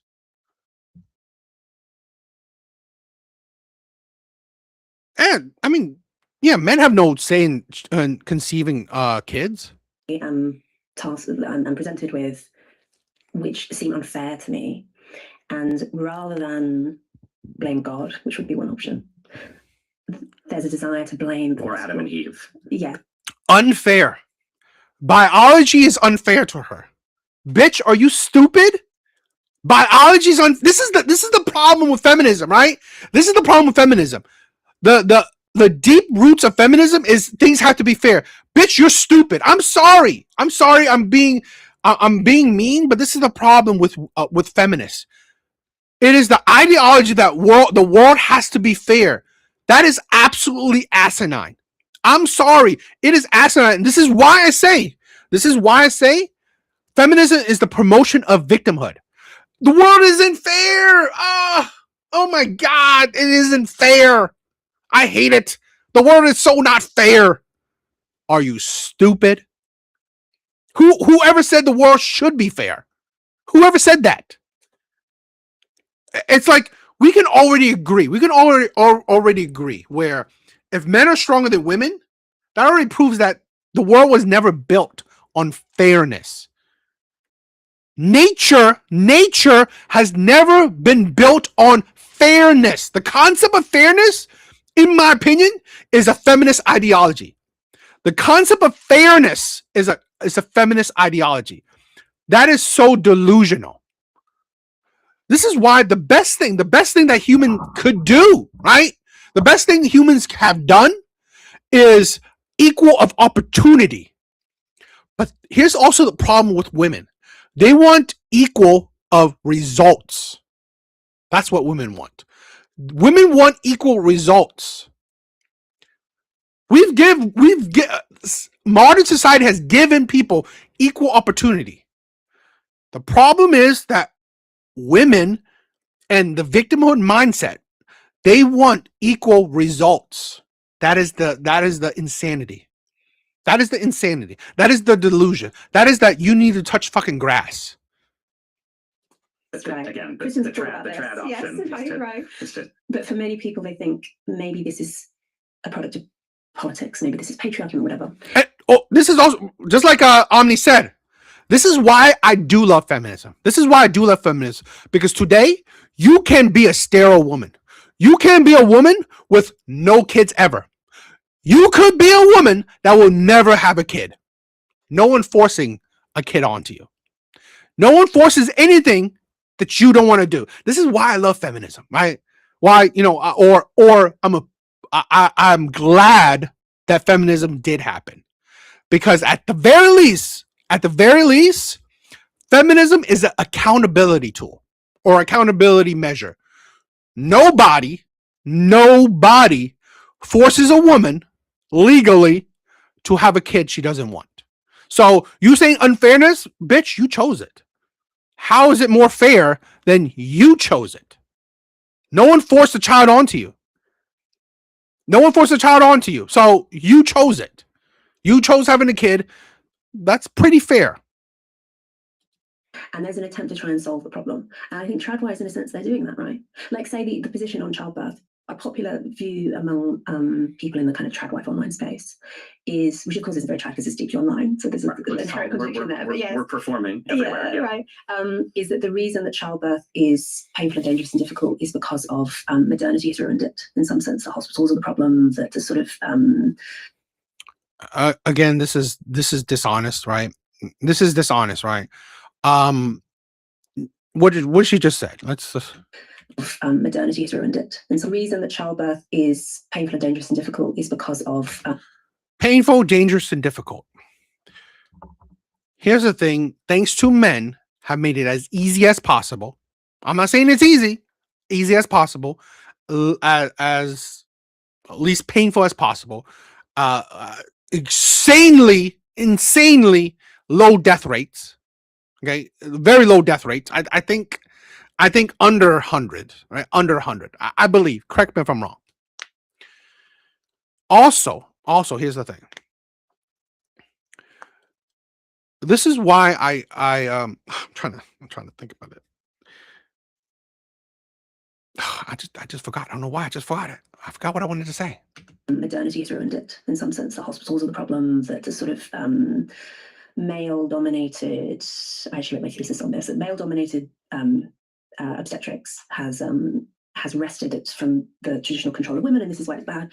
And so you have things like free birthing emerging as a very small subculture, but this is where you give birth not only at home but without any assistance. You give birth on your own, in the hope. You give birth on your own, and that is less painful and less dangerous. Oh, now I remember. Okay, it's funny that women are saying that it's more dangerous, is more painful, but guess what? It is women choosing to have kids later in life, in their late 30s and 40s. Guess what that promotes? More lethality, more danger. So I thought women are complaining about unfairness. I thought women are complaining about the danger, the pain, the complications. I thought women are complaining. I thought this feminist was saying that, oh, you know, the patriarchy shit, or, you know, how dangerous pregnancy is. And yet, feminists, thanks to feminist ideology, women are giving birth less, which is okay, fine. But giving birth in their later years, in years that are more difficult, more disability, exactly, right? You are creating more complications for you and your baby. I thought there's a problem with danger, right? This is why women's argument is stupid. When your argument is, oh, you know what? Oh, giving birth is so dangerous. Right? Patriarchy shit, patriarchy that. And yet, when given your full autonomy, right? In today's age, women have full autonomy. When given full autonomy, women are choosing to give birth in a more dangerous time in their life, later years. So it seems like that isn't a problem, is it? It's like the analogies that I would give, right? It's like, oh my God, I'm so fearful for my life. I don't want to be in danger. I don't want to get beat up. I don't want to get killed. I'm so scared to get hurt. Yet I'm going to be an MMA fighter. I'm going to be a boxer. I'm so fearful of my life, fearful of injuries, but you know what? I want to be an MMA fighter. I want to be a boxer. Makes sense. That's female logic for you. So maybe this solves the problem. And of course it doesn't. So is she making that argument? She is. She's literally pointing out how dangerous pregnancy is for women. She's literally touting out how unfair life is for women. Okay. It's so unfair that women will do shit to what? To promote that unfairness? You literally are saying that pregnancy is a danger to women. One, it's not, the rates are so low, it's not even worth talking, in my opinion. But two, you are choosing full autonomy, choosing to give birth during a time that's dangerous to you and your child, and yet you're talking unfairness. You're talking about how dangerous pregnancy is, yet you are choosing to give birth during the worst time of your, of your life, the most dangerous time of your life. Makes zero sense. These are wicked problems. They are just wicked problems. And I feel very sympathetic to women. And I mean, this is a thing where, because men are doctors, you can also think women are, I don't know how women, I don't know the numbers of women outnumbering men as doctors. I gotta check that. And of all of these different online generated subcultures who are sort of raging against the world and the unfairness of some of, there are problems that modernity can't completely solve. We live so much more comfortably and safely than any of our ancestors, but there is still pain, there is still social friction, there's everything. Right. And it can't really be solved. And no, but wait, I'm going to ask you to solve them. No, I didn't say teenage years.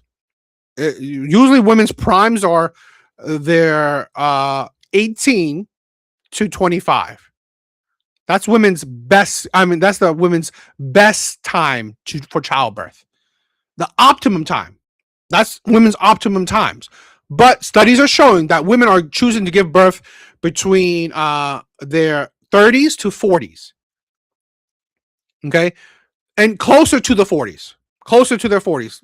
Like mid 30s to 40s. So women are not giving birth during their optimal time. They're giving birth during their closer to geriatric years. But that's why you're here, right? I'm really interested in what you think. Oh, also, pediatricians or, baby doctors are usually women. Okay? Women usually outnumber men in,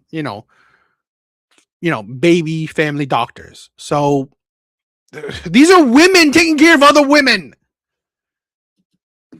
The models of improvement are. Is there a different culture that's imaginable in a world of the pill and the internet, right? Yeah. And I'm going to ask you to imagine it. You're in charge tomorrow, right? And we can start this as just what advice would you give to a young person, let's say going to college, going to university, right? We would say over here, going to university with, minimal romantic experience. I'm sorry. Never get an advice from a feminist. Never get an advice from a feminist. Women shouldn't be in charge. Women can be a vice president, I guess, but women shouldn't be in charge.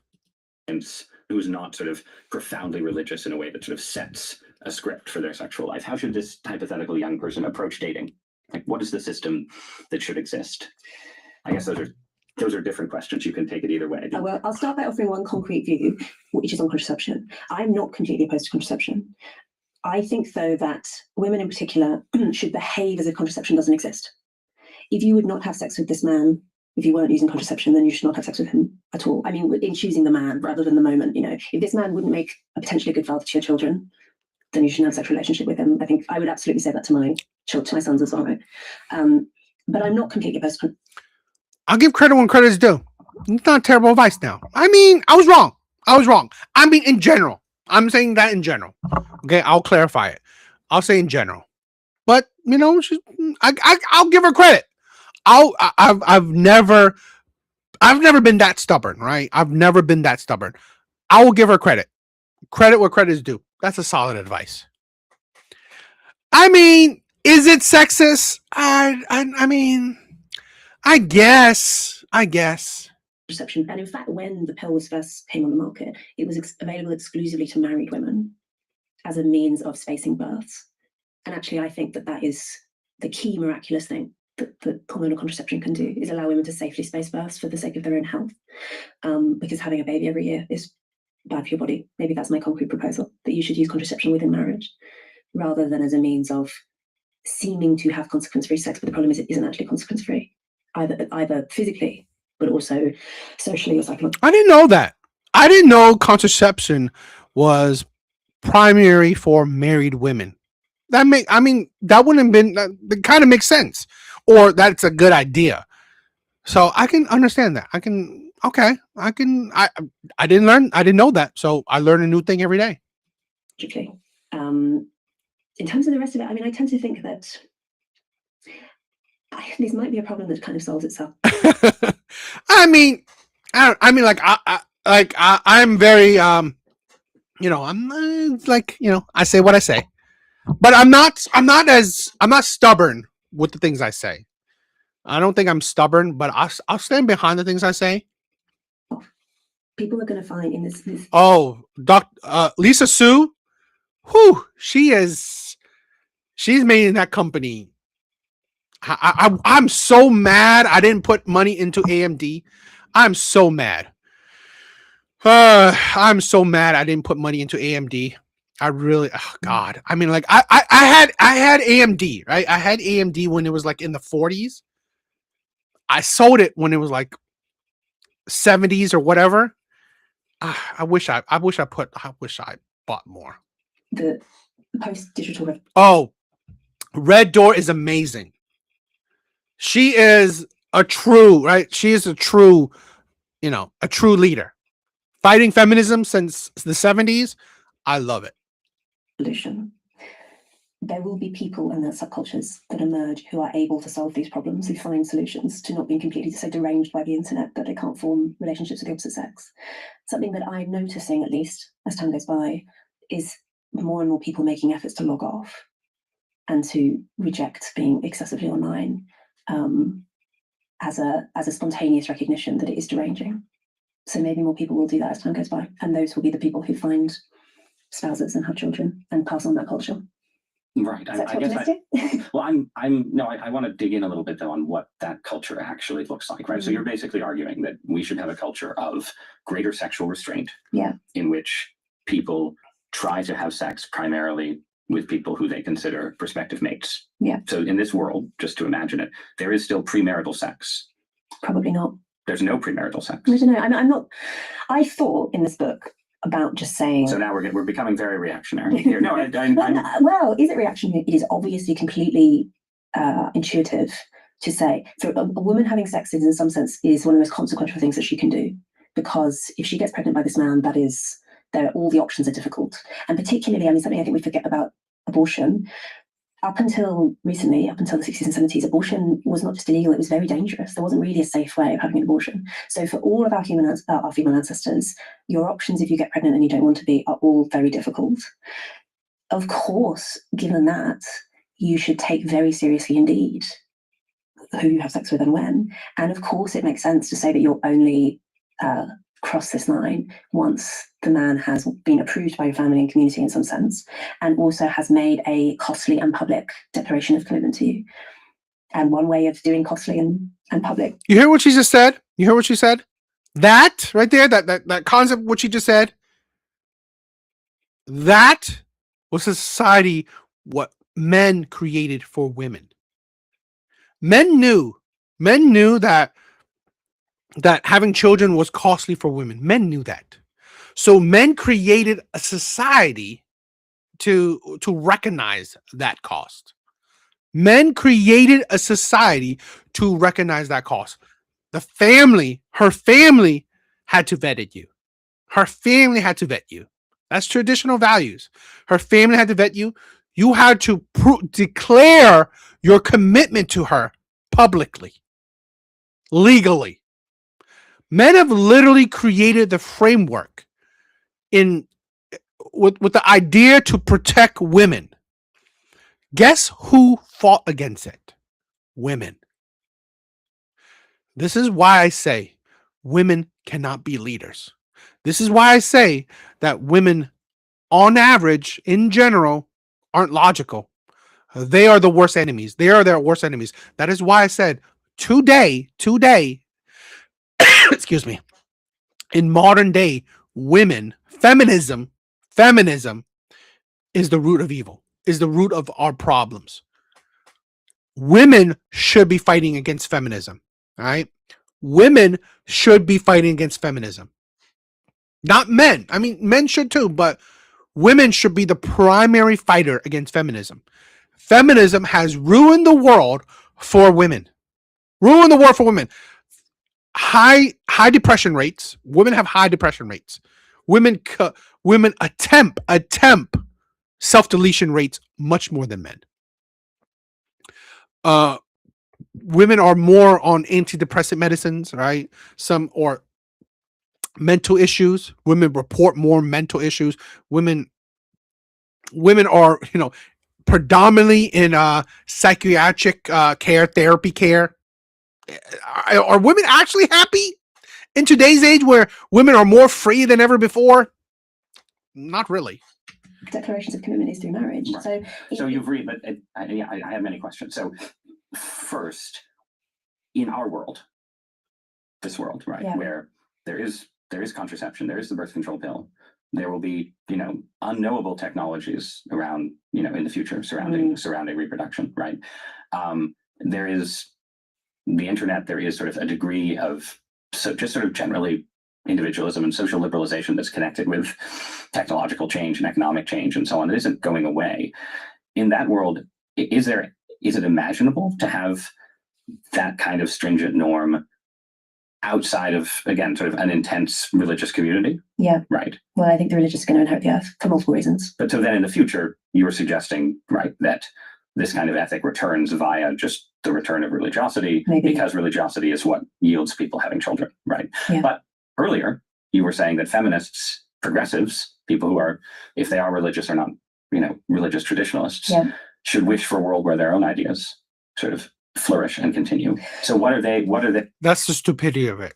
I'm not religious, but the problem is for Western culture, religion is what gave people a moral framework. Because when you follow your own morals, it's usually flawed. It really is. Because you're stupid. I'm sorry. Human beings generally are stupid. We are selfish. We easily fall for degeneracy, for immoral things. Easily. We're very tempted. We are very tempted easily to degeneracy, to immoral things. So without the frameworks of religion, the boundaries of religion, the shackles of religion, you will do stupid things. You will do immoral things. You will do degenerate things. Plus, the problem is that you have your ideology, that person have theirs, usually doesn't mix well. They are, if someone who's listening to this conversation who considers himself a liberal feminist, right, and wants to have an ethic around sex that leads to good relations, are you just saying learn from the conservative Christians? I'm going to draw a distinction between feminist and progressive. That's fine. So I favour a very broad definition of feminism. Politics for women, qua women, okay. And specifically, I think politics that recognises the inherent vulnerability of women, and therefore the fact that there needs to be a sort of rebalancing in some sense to account for that vulnerability. That's not at odds with being religious, I don't think. But obviously, some religions are better or worse for women in that sense. And the thing that and where the liberal feminist watching and I completely agree is that I don't want Gilead, or there are various real world examples of this. I don't want a world in which women are completely subservient to men and have no it's not even just the ability to work, although that's important, it's the ability to do things like, one thing that I really appreciate about living in the modern feminist society that I do is things as basic as the ability to swim in public. I'm also Australian. Australia has a real swimming culture, and it occurred to me recently that the beach culture that Australia has is so modern and so fragile because it specifically relies on the ability to share common space without conflict, but also the right of women to wear scanty swimsuits, to go into the sea safely without being harassed. And that's the sort of thing that is potentially imperiled by the failure of feminist societies to reproduce them.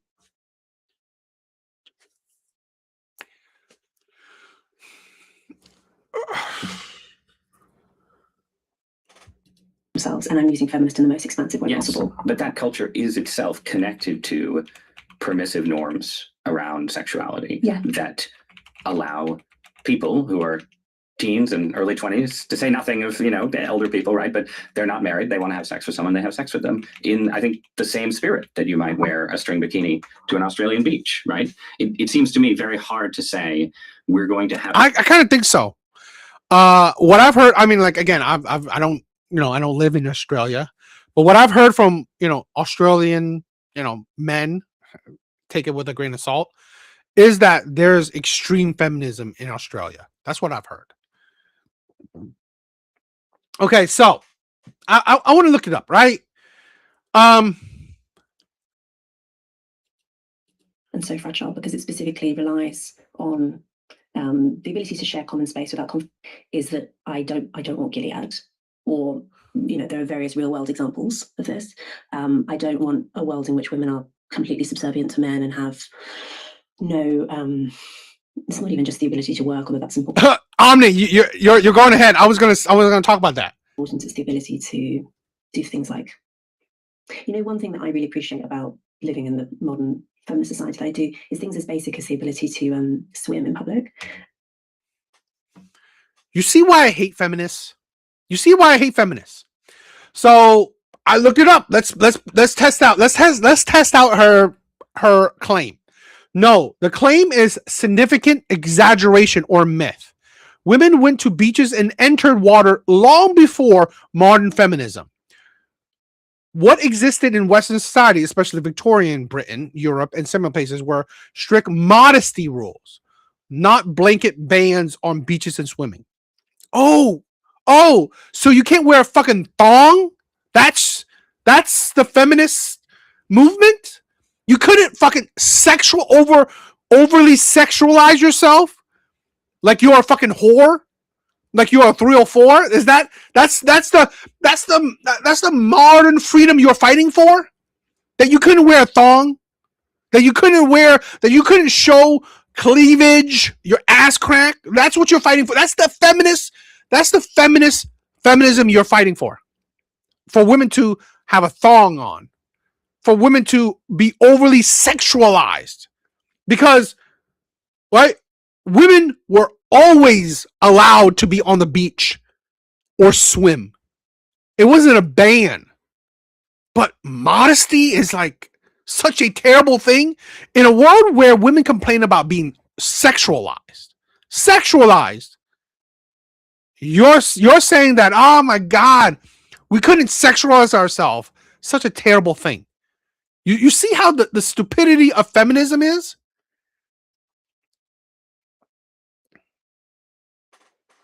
I'm also Australian. Australia has a real swimming culture. And it occurred to me recently that the beach culture that Australia has is so modern and so fragile because it specifically relies on the ability to share common space without conflict, but also the right of women to wear scanty swimsuits, to go into the sea safely.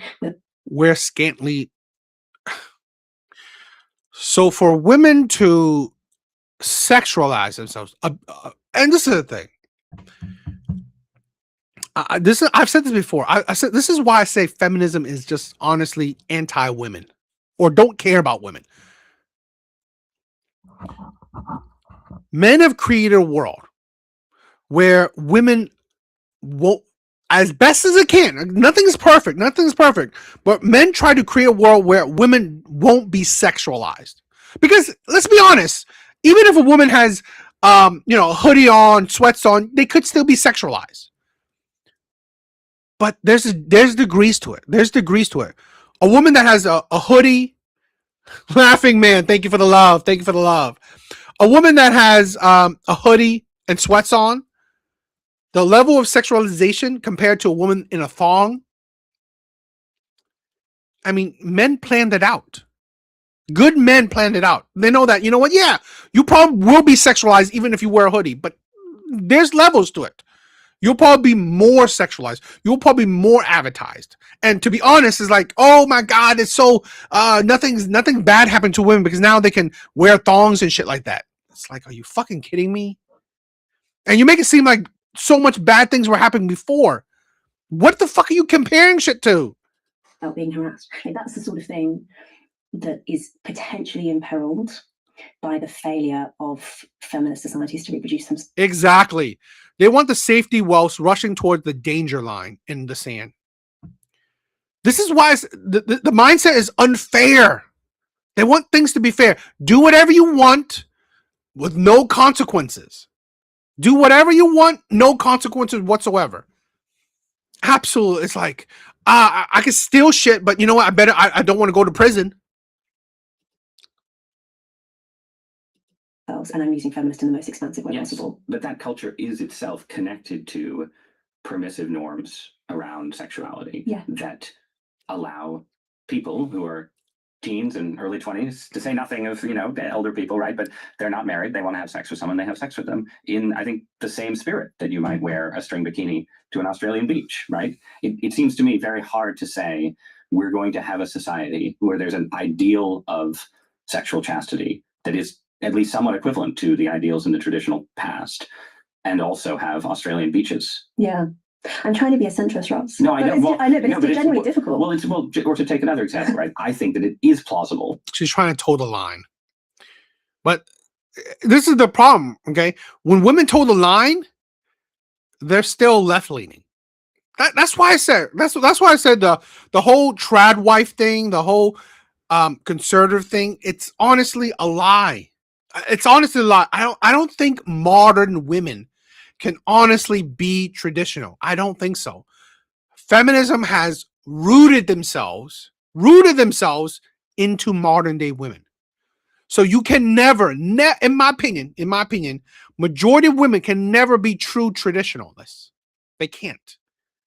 They absolutely can't, because women cannot escape from that, feminist ideology. To imagine a world that had an ethic of chastity around sex that was also comfortable with women succeeding in the workforce. Yeah. I think you can separate those things, but I think it's understandable that historically feminists look and say, we had the ethic of chastity in a society that used it to control women, tell them that they shouldn't go to college, or they should only go to college to meet a husband, and so on. And the fact that two things came in together. I don't know if this is the stupidity, right? Chastity wasn't because, don't go to college. No. Chastity for women was to really protect women from their own stupidity. Because here this is the problem. We can look at the results today. We can see the results from when women were chaste to what women are now not chaste. We can see the results today. Women with higher body counts, more trauma, higher levels of unhappiness, later marriage rates, right? They marry later and marry less. Less women are marrying. And if they do marry, they marry later in life. Women are having less kids. And if they do have kids, they have kids closer to their geriatric years. So we can compare the results today. The high level of unhappiness to when women were chaste. Hey, we're going to compare the trauma levels of women today to women of the past.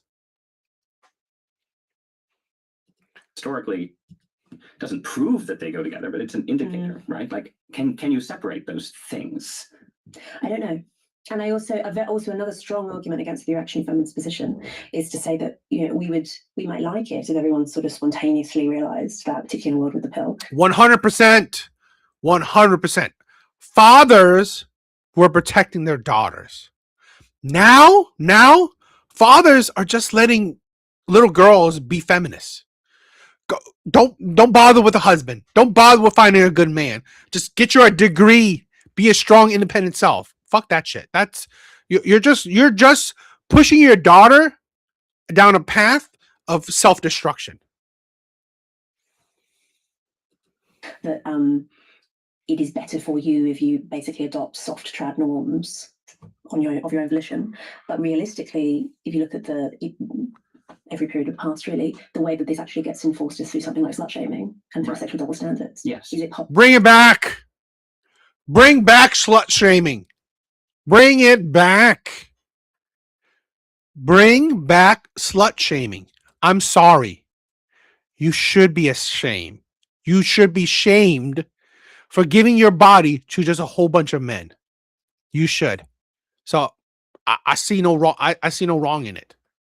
Possible to have, and I don't like those things. I would rather, women not suffer like that. Is that possible?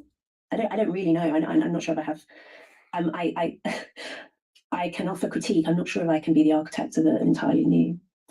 So That is why men lead. I'll be straightforward. Bring back slut shaming. Bring back slut shaming. Bring back shame. What is so wrong with being shameful? It stops you from doing degenerate shit. We should shame men too. We should shame men as well. It goes both ways. It was shameful. It was shameful for men to, be degenerates as well. sexual culture. Okay.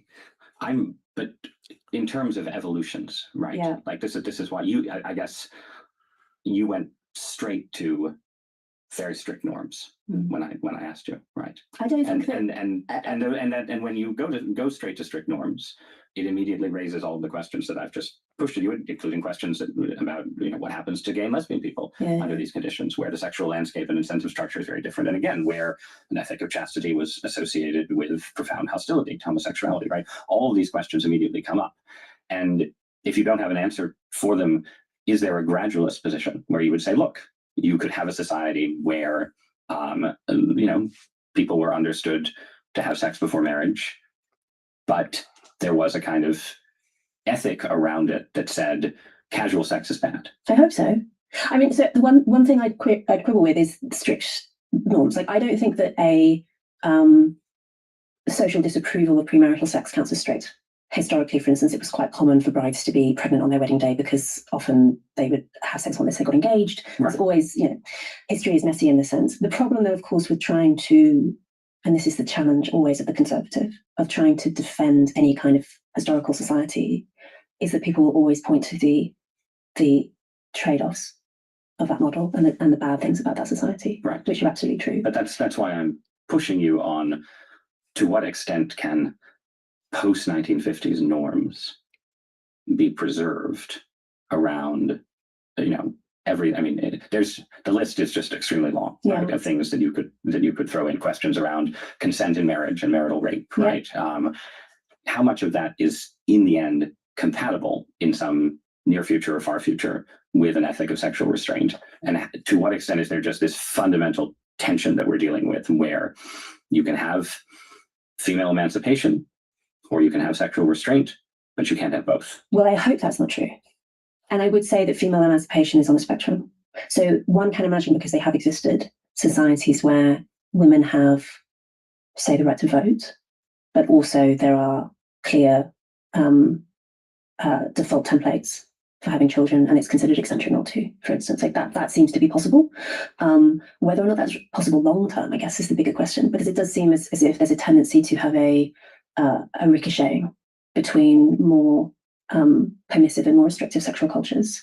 And maybe that's where we are right now. When I wrote the book in 2021, I wrote at the end, at the moment, millennial liberal feminism is riding high, but I wonder if there might be a reaction, and there might be, you hear these trad wives, etc. on the internet, maybe this is going to be something more substantive. And I think that has happened, and there has been a significant rebellion against the liberal feminist assumptions of, say, the Me Too moment.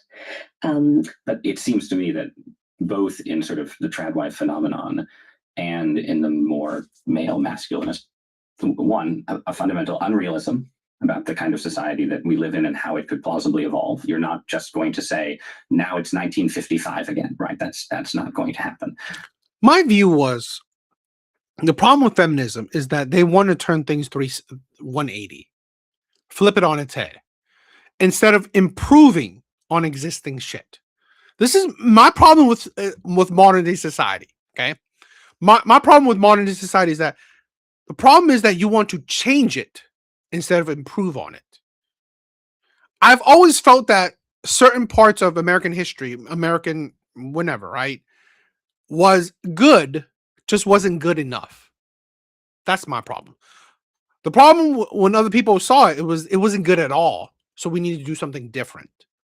So one example is that parenting. I think strict parenting is a good thing.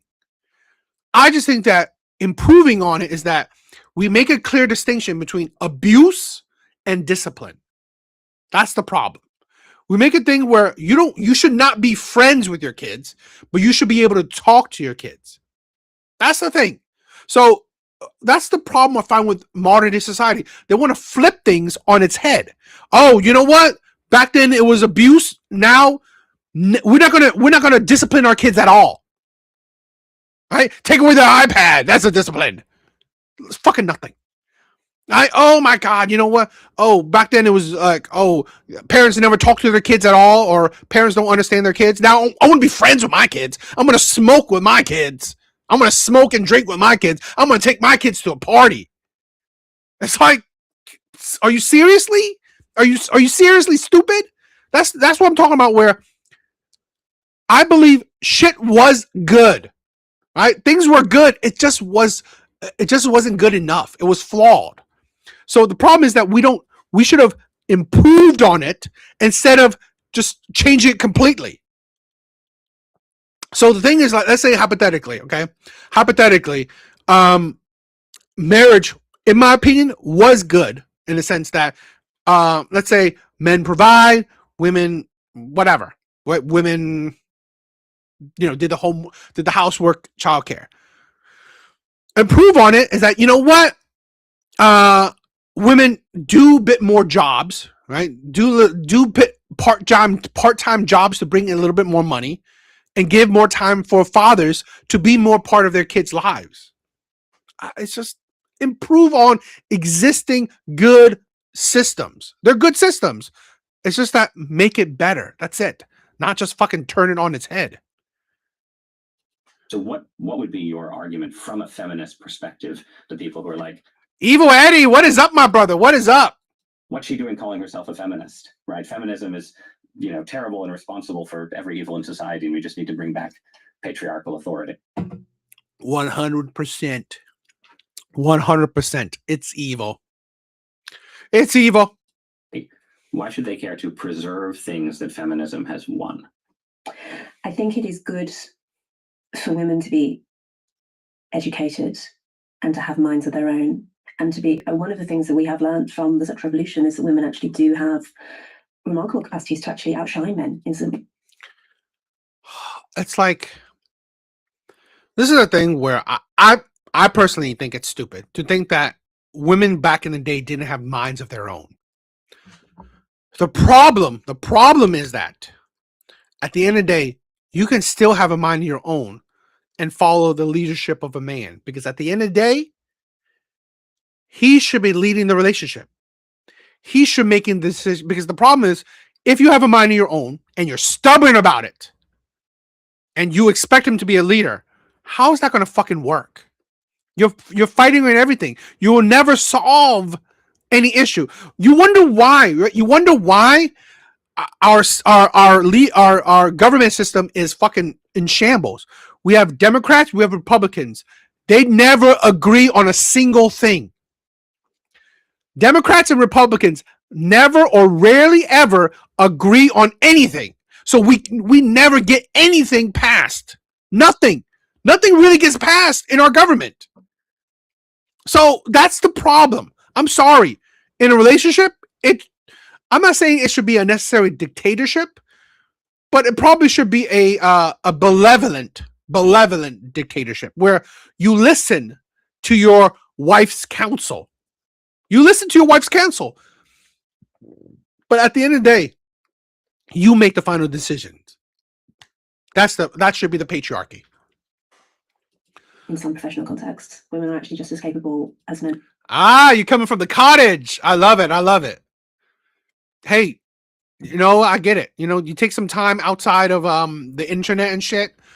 That is a great mindset. It reinvigorates you, resets you. So totally. of using their intellectual capacities. It is a real shame for society, aside from the interest of those women, it's a real shame for society to lose that. I would say that that's true. It's also the case that professional life. Is it? In the last, let me say this, in the last 50 to 60 years, right, since feminism, so how has society been improved? What has feminism actually done for society improvements in totality? I'm not saying like we just talked about Lisa Sue, great for AMD. I'm not saying that women have done zero, but in totality, AMD is really just a footnote. You know, it's barely a footnote in society. Okay, I'm sorry, AMD isn't Tesla. Okay, because AMD isn't Lisa Sue, as great as she isn't Elon Musk. She isn't Elon Musk. Elon Musk will be a bigger footnote in human history than Lisa Sue would be. I'm sorry, it is. Okay? Elon Musk would be a bigger footnote in society, in history, than Lisa Sue would be. So, what has feminism actually done substantially? Done for society? What has it done for society? Besides, in my opinion, perpetuate victimhood, perpetuate division between men and women, victimhood between races. What has feminism done? Hell, controversially, feminism, in my opinion, has pushed the trans movement to what it is. Has pushed I could just name you terrible shit. I could just name you bad shit. So feminism, really, what has it done? What has it done? Increase the divorce rates, decrease the marriage rates, decrease the birth rates. I mean, I can continue naming you the bad outcomes, I believe, thanks to feminism. What has feminism actually done for society? Nothing. Life is at odds at certain crucial moments with motherhood, and that for women to entirely imitate the male life course will often be. I mean, I guess, okay, but it's like I never thought schmeck would be a good thing anyway. Free, it's like I'm not that kind of person, so it only benefits, in my opinion, those types of men.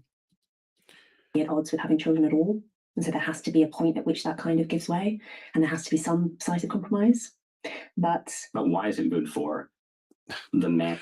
I guess cheap labor, and to help figure out those balances, because that's what certainly, like, that's what I tried to do in my own marriage, right? It's like you are trying as a man in the 21st century, conservative man, but not a masculinist influencer, right? Yeah. You are trying to find a balance that enables my own wife to be professionally fulfilled while also having kids, and it is a balance. There's no simple solution, right? But why is that good? Happy wife, happy life. Oh, fucking. Sometimes I've heard it, yes. Yeah. The most stupidest is absolutely idiotic. Absolutely idiotic. Happy wife, happy life is one of the most selfish terms ever. Literally, it doesn't prove happiness for a man at all. A happy woman does not equate a happy man. That seems compelling to me. Do you want, as a man, to have to F that shit? Exactly. F that shit. Exactly. Manage an unhappy, subservient wife? I think probably not. And if you did, that would be itself bad, right? That would reflect your lack of virtue. Yes. Yeah. So I think that is one reason too. It seemed. This is why I said it. Okay. Although this woman could say certain interesting things I could probably get aboard, the feminist ideology is never far away. Right? The feminist ideology is never far away. So she is the feminist, right? She is a feminist, but that's the thing. Women will never escape that. To say happy wife, happy life literally ignores a man whatsoever. His happiness means nothing. As long as she's happy, it's a supposed happy life. supposed, because that never addresses if he's happy or not. It never addresses if he's happy or not. It seems I'm pro marriage, not only because it's a means for having children and so on, but also because I think one remedy, potentially, or the remedy that I take in my own life at least, to the battle of the sexes is to look at the differences that clearly exist between men and women. And rather than read them as antagonistic, read them as charming and interesting and funny. And there is no better arena in which to learn that than in marriage, and to become genuinely fond of the opposite sex. That seems a very important step on the road towards men and women getting along. And again, that seems to be obviously in the interest of both men. You know, back in my day, my beta years, right? My beta years, I was indoctrinated, right? I was indoctrinated by that saying. I thought that was true. Right? I thought that was true. So I believe a lot of men believe that. Right? A lot of men grew up with that. So what we did is that we thought we did everything we can to make the woman happy, only to experience that you focus on her. She doesn't mean that she will focus on you. Right? That only means that you focus on her happiness does not guarantee her focusing on you. What it guarantees is that you focus on her. That's it. Right? The happy wife, happy life thing only guarantees that you focus on her. It never guarantees that you focus on yourself or that she focus on you. It doesn't guarantee that. Men have been poisoned by that ideology. I've suffered from that, where I put all my efforts onto her. I thought if she's happy, I will be happy. Because you would think that if you make her happy, she would care about your happiness. That ain't fucking true at all. That ain't true at all. Because then she only cares about her happiness. That's the fact. Women to have good marriages. And you probably can't achieve that to the necessary and proper degree if you start with an assumption of fundamental inequality, right? That there is a way that this is right. That this is the key inside of feminism, is to say that all good things flow from some assumption, not of interchangeability, but some assumption of male and female equality. I think that that's you're true. marrying an equal.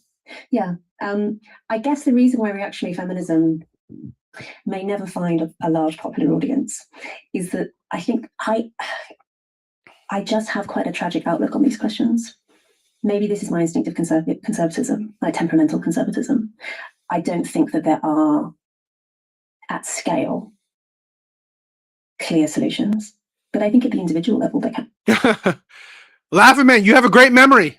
This is why you keep me in check. This is why I love you. All right, you keep me in check. You could be my memory for me. I have terrible memory. So thank you for reminding me of shit. I think one good thing to say for our current era is that if you have sufficient agency and strength of will, you can almost have it all. Pretty much, we all have the capacity actually to resist all of the negative trends that we've spoken about today, which maybe wasn't so true for our ancestors. So in that sense, maybe the modern choice is available to us. The only benefit of feminism, in my opinion, the only benefit of feminism is that now women can't blame men. I mean, women do blame men, right? Women do blame men, but what would be a counter to it is that, aren't you equal to a man? Don't you have the same rights as a man? No man has any right that you don't have. So what do you mean, bitch? That's the benefit of today. That's the benefit of feminism. Women are and held accountable for their own actions. This is why I have this channel. To show you that women are the problems of their own life, not men. Men are not the problem. Men are not the problem of women's lives. Women are. That's why I have this channel. That's why I made the content I make. To show you that, to break the women's lies. And I broke some of them. I broke some of these lies today. I showed you. Okay?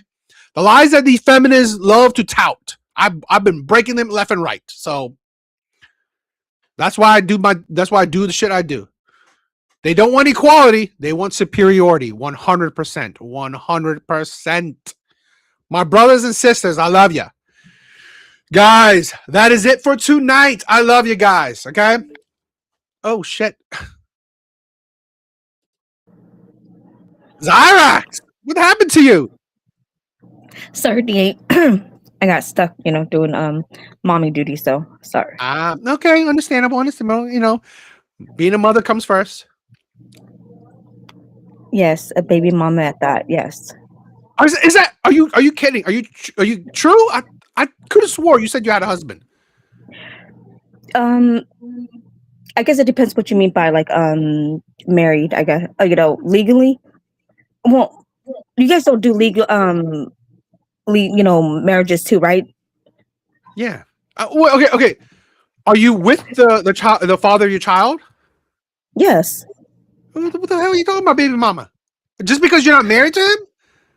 No, legally. Girl, come on. I'm Asian. Fucking, what the hell is wrong with you?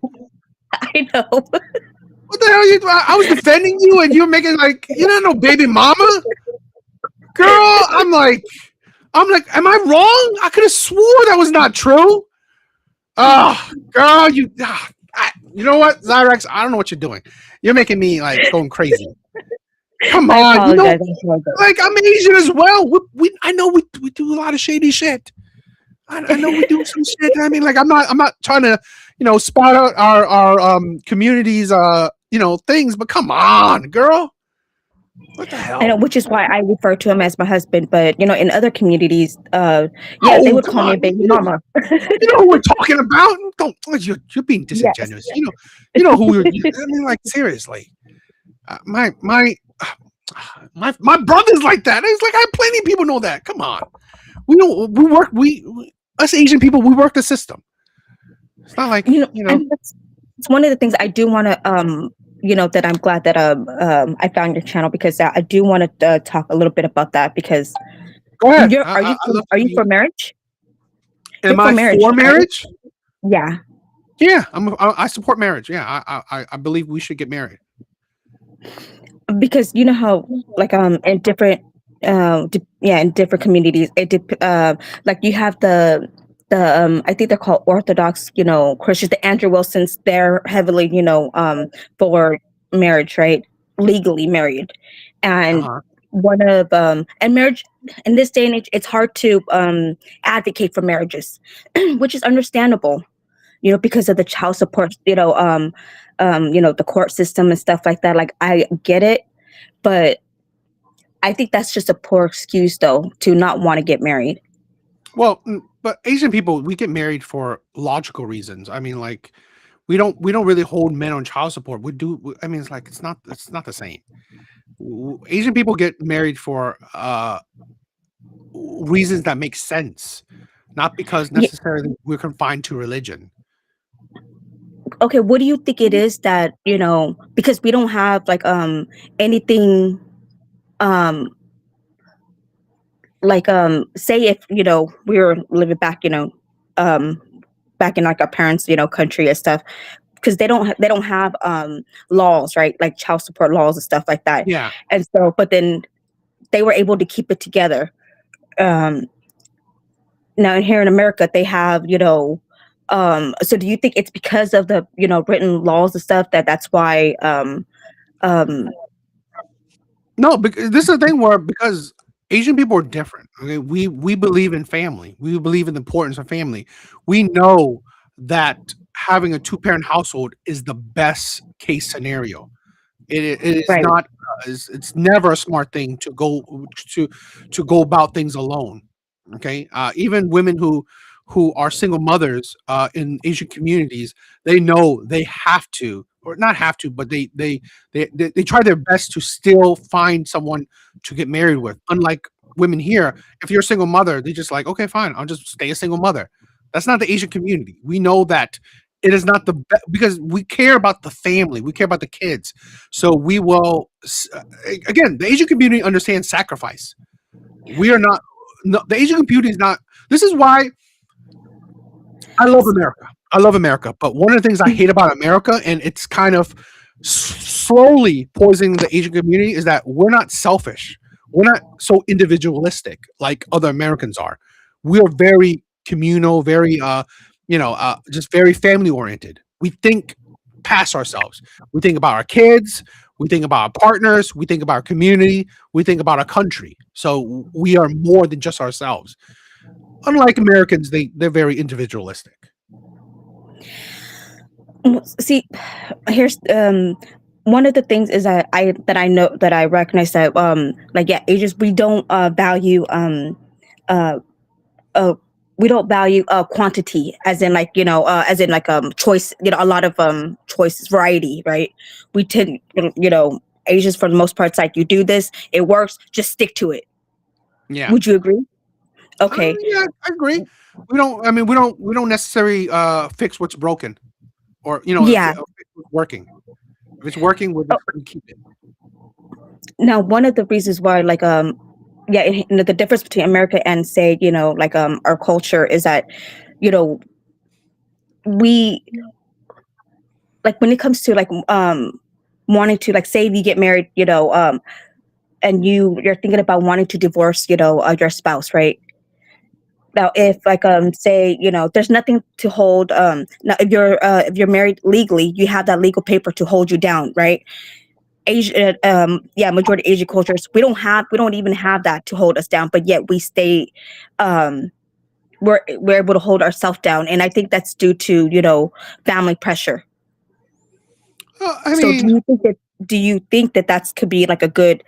I don't think that. See, do you think that's a good substitute?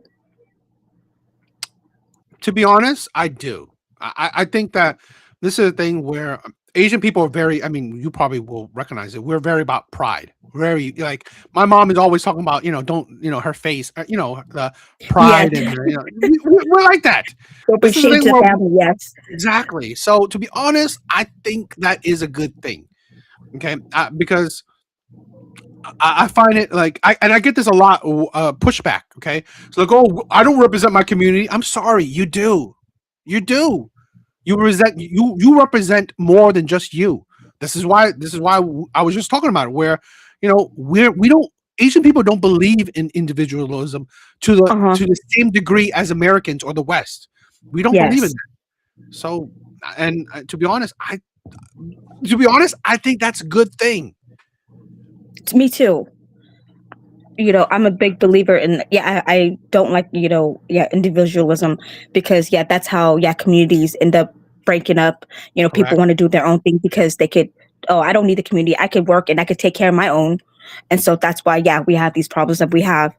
And so that's why, like, I don't, you look at our community. We have the highest marriage rates, the lowest divorce rates, the lowest abortion rates. I mean, like, you could see the Asian ideology succeeding in America. You can see it. The only reason why it's hard to succeed in our own countries, our parents, our grandparents, is because of the system. Okay, it's not because of the culture. It's because of the system. But you can see when we bring that culture into other nations, it's succeeding. It's surpassing, the majority of the nation. So this is why I don't fight it. I think this is why I would love for more Asian people to follow my thing, and because I would love to promote it, because I think, to be honest, I think that would benefit other communities. Yeah, but the West America, we value freedom or individualism more than, what's best for the country, or it's best for, the family or whatever. It's your life, you do what's best for you. And so until, like, until Americans, value, have those values, then I don't think, I can see why, like, men don't want to get married, and women don't want to have kids and get married too. But here's maybe you will fight me on this one. America once did have the same kind of similar ideology, but that's when feminism came into birth.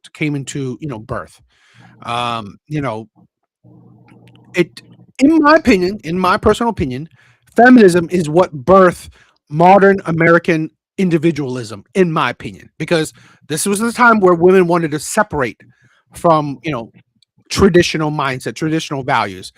this is why I've said this. I think feminism has always been a white women's sport. Okay, because other communities were doing exactly what feminists tout about: working, educated. I mean, like women had to do like. Me personally, I know in my Asian community, Asian families, women had to do all the things that feminism was touting about. Right? They had to work, they had to provide, they had to, you know, be, you know, leaders of their community as well. So but I think feminism has turned it into, it's not just wanting to improve on things, it just wanted to turn things on its head, where women want power, not equality. See, I think you guys are using, you know, feminism as a like sort of like a scapegoat, because I don't think feminism is like the root problem. The root problem is, you know, capitalism. It's choices.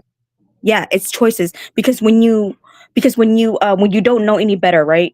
You're able to just stay on the path. But when you see that there's a plethora of options and you're allowed to go test those options, our curiosity nature is gonna make us want to test option, you know, test it out. If we don't test it out, then we have this fear of missing out.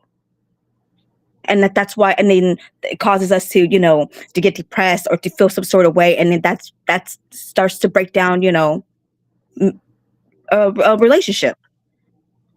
Because this is the problem, where maybe, because again, I'm probably biased. I use the Asian community as a benchmark, where the Asian community can come into a capitalistic nation and make it work. So I don't think I've never thought capitalism was the problem. I think capitalism is the best system. It's a flawed system. I'm not, no doubt about it. But I think it's the best system. The problem, in my opinion, isn't the system itself. It's how you're using it. It's how. Yes. Yeah. So Yeah. I just think Yeah. that's the thing. I'm not saying that, you know, capitalism is bad, because it has lifted up nations. Yeah. So you can't say that it's, you know, yeah, bad. How But then, you know, yeah. But then I think America, we've reached a point where, you know, we don't have to promote it. We don't need, you know, 50 different brands of cereal that, you know, causes our kids to have blood pressure. Blood sugar, you know, high blood sugar. You know what I'm saying? Like, why is our government allowing that? We don't need 50. Like I said, maybe even more than 50. It's like maybe up to 100. I don't know, brand. Like, do we need that? No, we don't. You know, they're adding stuff in our food. See, there's like a lot of different factors. And sometimes I feel like, you know, yeah, it's just easier to blame feminism, because women, you know, we got big mouths, you know. Because again, you think about this, okay? I think is that the problem is that, again, this is the problem, right? I always use the Asian community as the benchmark. Asian people don't fall for that shit. Asian people don't fall for that shit. And the thing is that, even if in a world, in a nation where there are a lot of options, Asian people create their own options and stick to it. Asian people aren't falling for, like the example you said, like 15 brands. No, they know the one brand they like and they stick with it. Right? This is the problem where I think this is where I say feminism is to blame. There's a framework. There's culture. There's, you know, we respect elders. We don't think about ourselves. Okay, we care about our kids. We care about our moms, our dads, our community. So it's not just about ourselves. So we have to think about the best for ourselves and our family and the community. Where I say feminism is the problem is that it's like you have to be different. It's like you have to have as much options as possible. And I think that's kind of feminism, where you want options, right? Before is the option, go to college or have a family. It's like the creation of options. Who did mostly the creation? Men.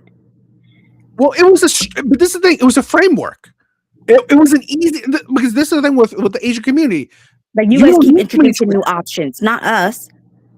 No, but it was a strict framework. There was a path. And I said this early in this video, is that, in my opinion, I believe men created a nation not for men, but for women, so it can be as straight path as possible. Okay, we formed the world where it wouldn't be such a detriment to women in general. Okay, of course there will be outliers. Maybe some women will suffer, some women won't, but it's to be as fair or as I don't know, more like as comfortable as possible. But there was a select minority, which is the first wave feminism, that they wanted to create their own path. They wanted to create options for them to have. And I get what you're saying because like see, and that's the tricky part. That's where there's a why we have to have balance in everything, right? Because I don't want to say we shouldn't have a lot of choices because in a way saying that will like it's like saying it's like oh, you can't be creative. It's like stifling creativity and stuff like that. So I don't want I'm not trying to say that, but I'm just saying that if if we're trying to solve like some of the problems or reel some of the stuff back and trying to get a hold on a certain I think that there's certain stuff that we need to to shut down. There's some stuff that we need a little bit more of. You get what I'm saying? Like I don't think it's just feminism.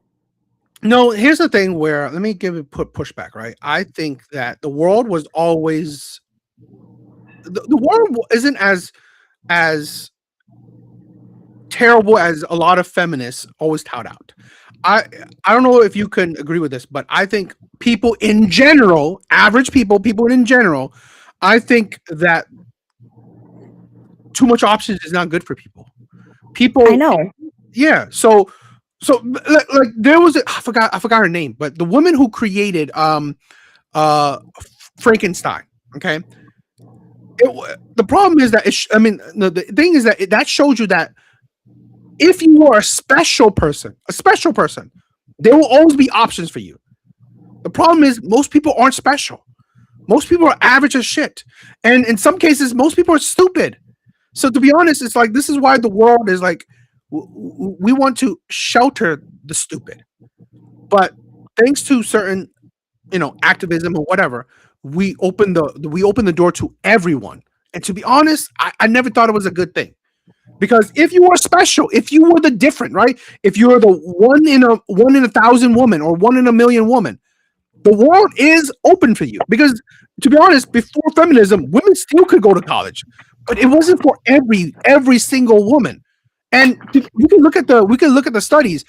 Every single woman or the majority of women aren't going to colleges that actually benefit them. They're doing degrees that honestly will only give them debt and like a degree that they don't even use after they go out of college. So that kind of shows you that things weren't meant for every single person. It was only meant for the special ones. Because if you were a smart woman, an outlier, the one that's a woman that's 1 out of 1,000, 1 out of a million, the world can benefit you. But we changed that where okay, now it's for everyone. And I just think that was never a good thing for people in general. Right? I think Asian culture is literally that kind of example.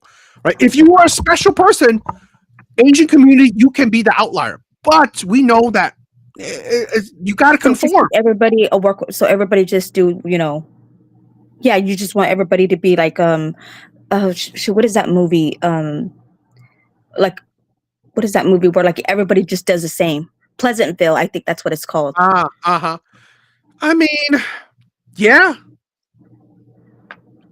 Just black and white like that. I think that I don't mean it's like because we live in a world where you could find a little color, right? You could have a little color in your life, but yes, I think in general it's just this is the problem where we live. This is why it's the individualistic. Okay, everyone in everyone's mind. There are 10. When honestly you're not. We're just fives. We're average people. Yes, we live in a world where everyone thinks they're a 10, and I just you could sprinkle in a little bit of a 6, a 7, but we're mostly average. And I just think this mindset of grandeur is more of a detriment than a positive because we can see through life, right? We can see how the life of modern day men and modern day women. We are more depressed than ever before. And why? We're more free than ever before. But more people are suffering from mental illness than ever before in recorded history. So is that a good thing? I think too much option is probably not. That's what I'm saying. So keep people keep people working so that way they don't have to think. Is that what you're saying? No, this is a little bit extreme for them to have to think. But I think to give them you're working, you're not really worried about all it's these. A better framework. It's give them an easier framework, because this is a thing where like we could say like the Asian community. Okay, it's a simple framework, right? You can work, have a family, have a husband, have a kid, have a wife, have kids. Easy framework. Have a whatever job. Cool. But you kind of misinterpret, right? Maybe, hopefully, right? This is your little bit of spice. This is your little bit of color in your life. Even though you have a kid, you have a husband, right? It's very, very typical, very, a straight path. But then you add a little flavor, a little debate, on one couple nights a week or whatever. That's a little spice. Exactly. That's a little color, right? That's the thing, right? So Zyrex, you're being dishonest, right? This is reality. People, it's very strict. It's a really clean path, but there's a little bit of rocks in your path, a little bit of speed bump. So that's how life could be. That's how life is. But we make it where there's so many paths in life where you don't know what you're doing. This is probably why we're having an increase of depressed men, depressed women, because I'll even go for men. So many men don't know what they're doing in life. They don't know what they should do. They don't know what they don't know nothing. They're unguided. They're directionless. And that's the problem. I believe most people can't handle all these different paths because they don't know what to do. Not everyone is an Elon Musk. Not everyone is like, just someone special. This is why, maybe but Asian people have already proven that. We show you the framework. Most people do very straightforward lives. It's just how it is.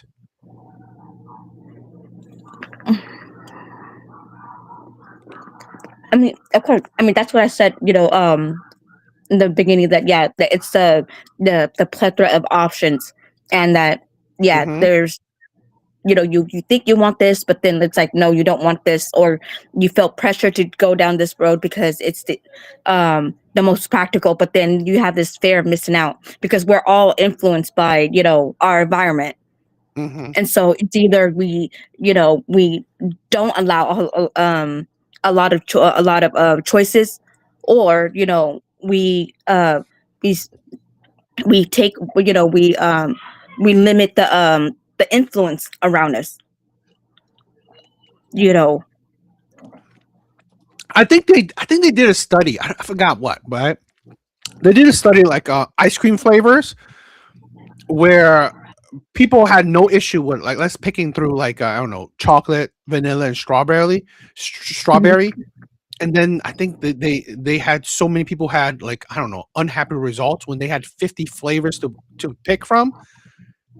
And that's kind of an analogy of life. It's just options are great, but we're seeing it today. The more options, it's not giving people better results.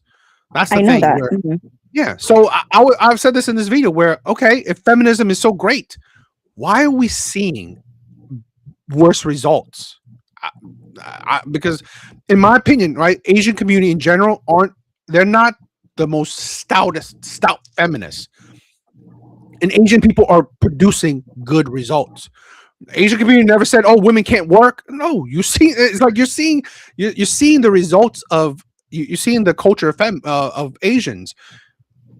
I think they're disproving what Western ideology is, and we are doing better than, if we're doing better than white people who pretty much created and touted feminism. That has to say a lot, in my opinion. This is why I use the Asian community as the benchmark. Okay, so that's how I go about it. See, come on, it's like, I know it probably is hard for you to completely agree with me. I was going to say, like, you want when you are aware of like others, right? You have this curiosity to want to see if that works for you. I was gonna say, the what we want is like the best of, best of both worlds, right? Like, because I know you use the Asian culture as like sort of, yeah, standard, and to me, like, although although they do have the results, you know they don't have the results in, if say like happiness, right? I think laughing, your chat mentioned, Japan and China, the problems that they have. See, so Well, it's like, it comes down to like, what exactly do, like, I'm speaking of, America, because we're Americans, what exactly do we want? What kind of outcomes do we want? Do we, we have to figure out, we all have to agree on, the outcome, and then work sort of our way backwards.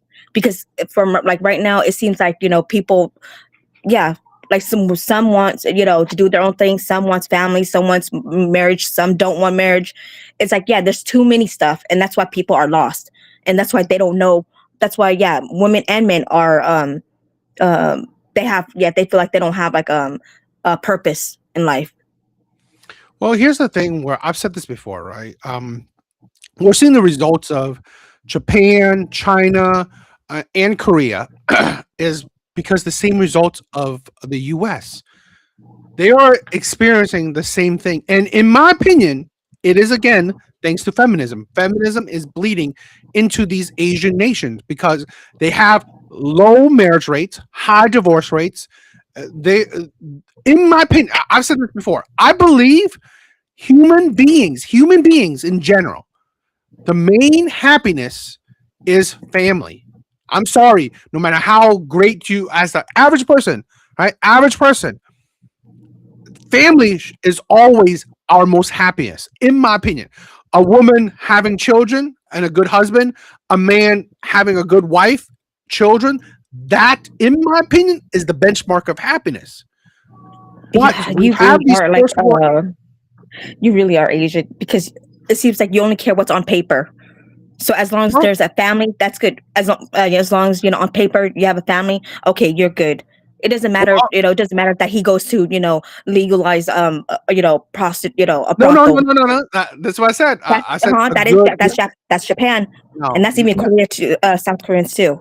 they actually have a low marriage rate. They're not. They have a low marriage rate. And again, Yeah, the marriage rate has declined. Yes. yes. So I'm saying that I'm again.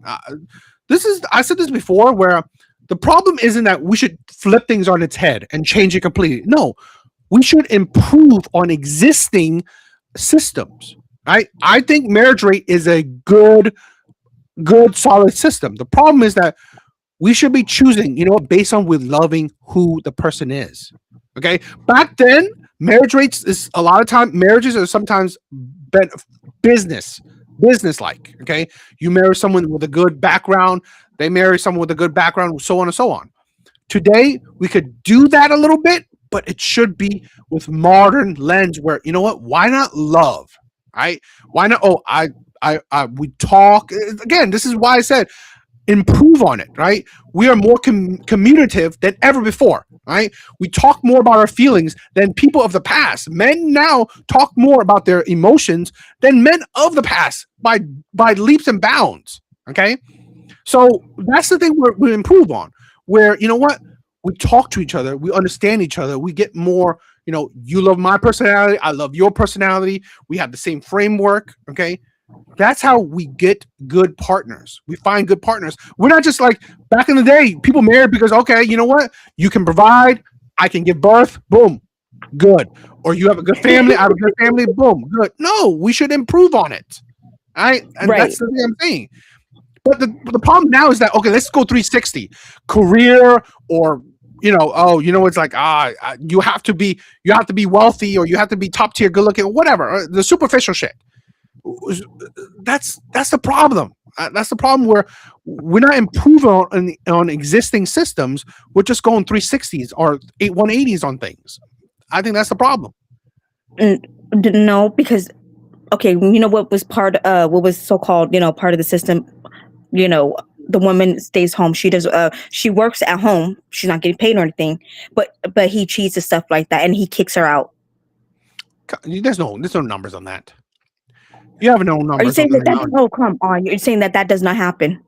Or see, or Are she you doesn't saying that that's she the takes majority of she time? Are takes you it. saying that's the majority? We're doing, No, when we talk, we have to talk in general, which is usually, if it's not 51%, it's not even bother talking about it.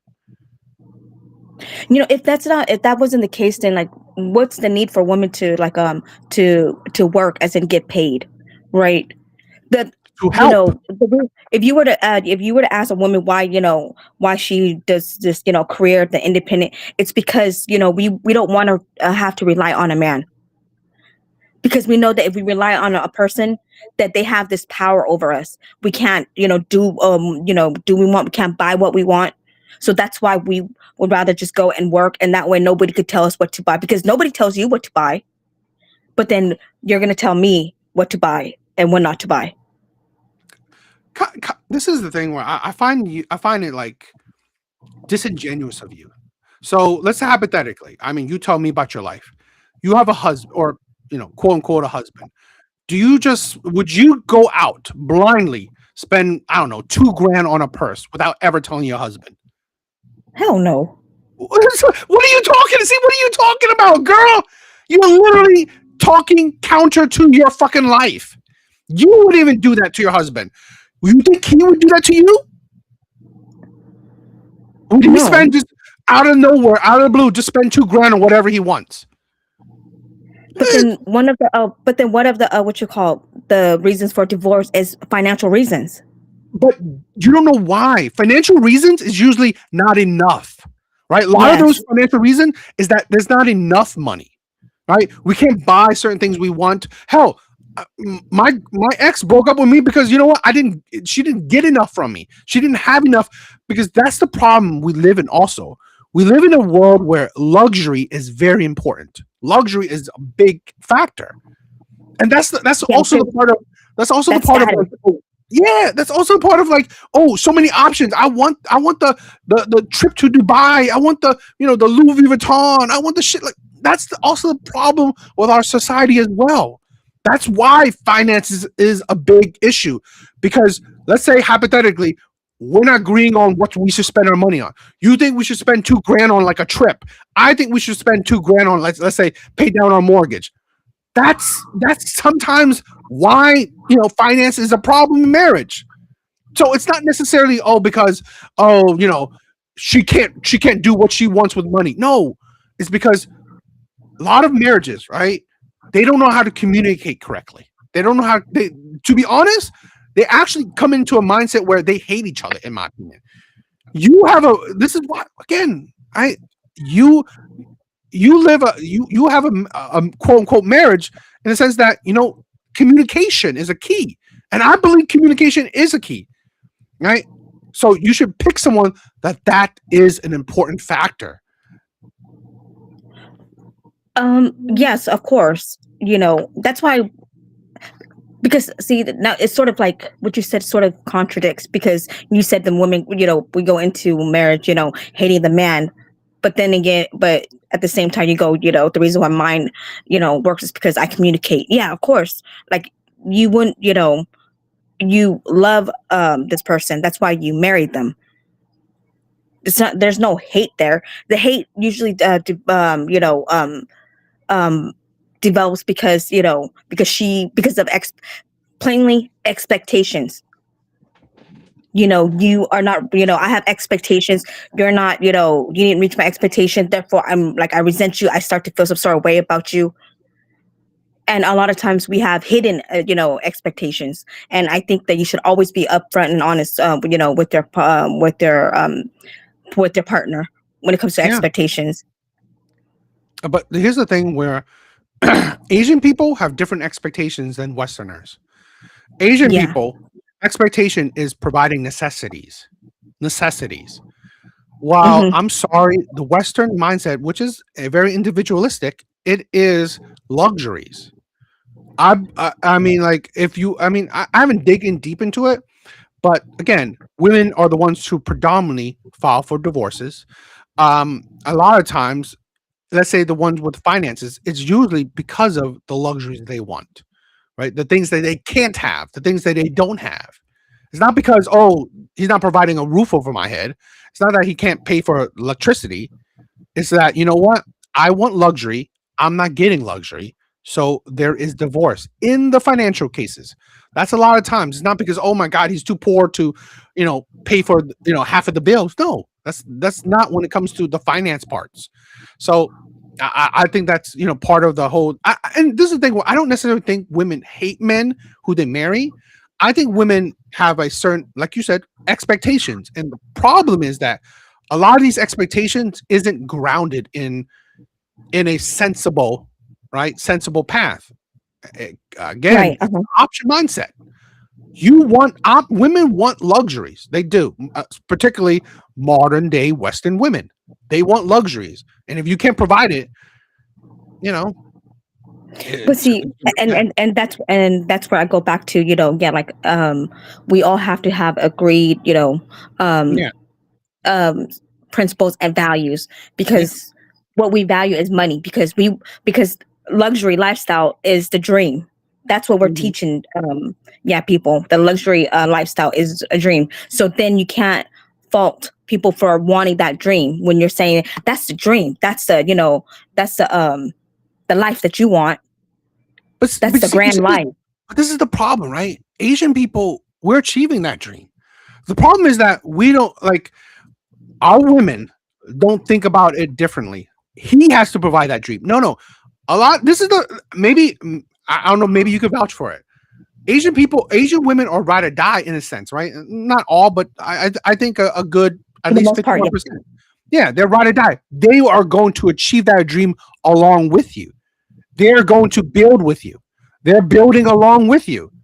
While I'm sorry, I think a lot of feminist women they do not want the building part, because the building part is ugly. The building part is very like, I don't know about you, but you see this a lot on social media. I don't want struggle love, bitch. This is Asian people know struggle love.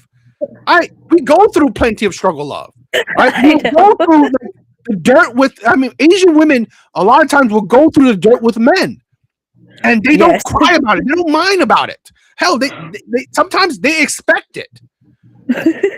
That's a fact. They're building along with you. So yeah, this is why you see this a lot of, like, I don't know, like sometimes these reality shows where these Asian women they're wealthy. Well, because they built along with their men. These women were with their men when they were dirt ass poor for years on end. And that's the thing where, that's the difference. All right. There's no expectation that, oh, he has to be wealthy right now, or that I have to have luxury right now. It's that the expectation is that, you know what, he has to be a good man and has to provide, has to be a good, be there for me. Only with the hopefulness of success, and we are doing it. Asian people are doing it. Right? I've said these numbers before. Not just the Chinese, but the Vietnamese, the Laos, the Thais, like even the third world nation Asians, they are doing close to or better than white people.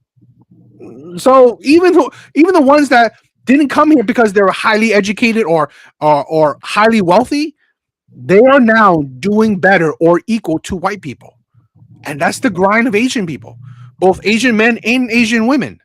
So I just think that we fight against the American, flaws. That's why this is why I don't know. I think you fight. I think you are fighting against Asian ideology with your feminist and leftist point of view. I don't know why. But I'll just tell you this. What angers me the most are Asian people like you, because you're not a representation of democratic, leftist, feminist ideology. You're not. Asian people are not. Yeah, we're very traditional. Yes, That's I mean, like, super true. seriously. I was like, I tell you this, right? If Asian people were the majority of the West, we would be all Republicans. It's just if we were confined by American government system, we would be Republicans. It's just how it naturally would be. Yeah, but then see, I forgot who said this, but then I think it was Jordan Peterson that like there's like you don't want, because when it's just if this country was just run, off of like conservatism or traditionalism, then this country would not like progress. Yeah, I mean, Because you're not open to new ideas. no, I agree. I agree. I mean, again, this is why I'm not crying about people with different point of views. To be honest, I like I don't mind it, right? So it kind of why is like I would never move to a highly homogenous country like Asia or anywhere. I don't. I mean, like I enjoy the different point of views, right? I do. And I think that's why we have these problems, because there's a lot of when you this country allows for freedom, you're allowed to do whatever you want. Of course, I'm not talking about you're allowed to just do bad shit, but you know what I mean. Yeah, and how this person lives their life, you don't have to follow, you don't have to adhere to, you don't have to do any of that. You could choose whatever path that you and so it's why we have the problems that we have. And see, it breeds for innovation. That's the thing, it breeds innovation, but then see, now we have too much of innovation, and that's why we get easily influenced. We want this, we want this, we want this, we want this. No, we want this new car. Every year, there's like a new model for something, and so like yes, while people think it's good, but it's not. In a way, it's not good. So yeah, this is a thing where I agree that nothing is. This is why I go about this. Where I don't know if you saw the whole video, right? The fairness is stupid. Okay, nothing is perfect. Nothing in life will be perfect. I just my only problem is that we should be more tolerant of different viewpoints. Right? This is why I love when you or Alan, come on with different views. I don't. I on this channel, I support different views. I'm very respectful with different views. I think that's the only problem I have. I'm a big supporter of. I don't care if you have a different view of mine. I just think that I would never wish death upon you before a different view, and I think that's the problem with our modern day society, and why I don't know. I think there, in my honest opinion, I think there should be more healthy debates and just conversations between each other. And how I see it is that I only see it from the Democratic or left side, where they dislike different point of views in general. I'm not saying all of them, of course. I talk to plenty that that's okay with it. But the problem is that I think that. But you have to see why though, because it serves, because your lack of openness, refuse so to be a little bit open, it's gonna have a direct effect on my life. See, whether I choose to do whatever has no effect on yours, but then you definitely has an effect on mine. You get it? How so? Because let's say this, right? The one that you even do, right? The Roe v. Wade thing, right? The abortion thing. This is why I love America, because if you don't like something, you can move to a different state. We have freedoms. This is why it's like you don't. We have freedoms. You just don't have 100% freedom. I think that's a dangerous thing. So I don't believe that my opinion has an effect on your life. It only has an effect on your life if you allow it. That is it. If you allow it to have an effect on your life, then okay. But that's because you allow it. And technically, it doesn't. So, like I said, I give you the example: abortions. Well, okay, you go to Texas. Hypothetically, I don't know for sure, but you go to Texas and they don't allow you to abort. Okay, you go to New York. And probably if you want to abort, you're probably better off in New York anyway, right? Living in New York anyway. So again, we have, It- like the options. As no, see, as crazy as it is, we have multiple options. no, I get it, but then whatchamacallit, usually, it's usually those that are on the right are, they're the staunch, they're the like what's the word? Like the devout, right?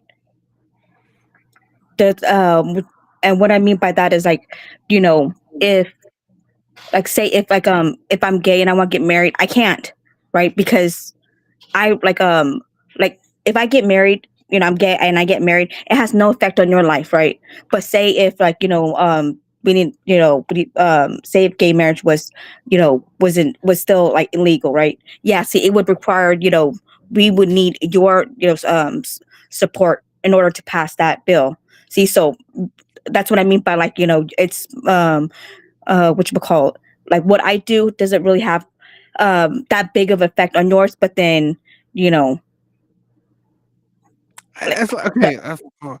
One of the things is that America is always it's like they're first of all, right? Personal opinion. I don't even know why gay people want to get married. For me, I've always uh, stoutly believed that marriage is only, or the main purpose of marriage is creating a family. So, to be honest, this is personal opinion. I don't believe that lesbians or gays, they're not creating a family, or they shouldn't, in my opinion. So it's they like, are yeah, they by adopting yeah, by yeah, adopting kids, it's like, okay, yeah. I don't really think that that's a good thing anyway. Screw ups from us average heterosexual couples that don't want to take care of our kids. They're the one that's picking up our mess, and so They're not picking up your mess. They're not picking up people's mess. They're not. yeah, because there's way more of us than them. So they're not really picking up. They're not solving anything.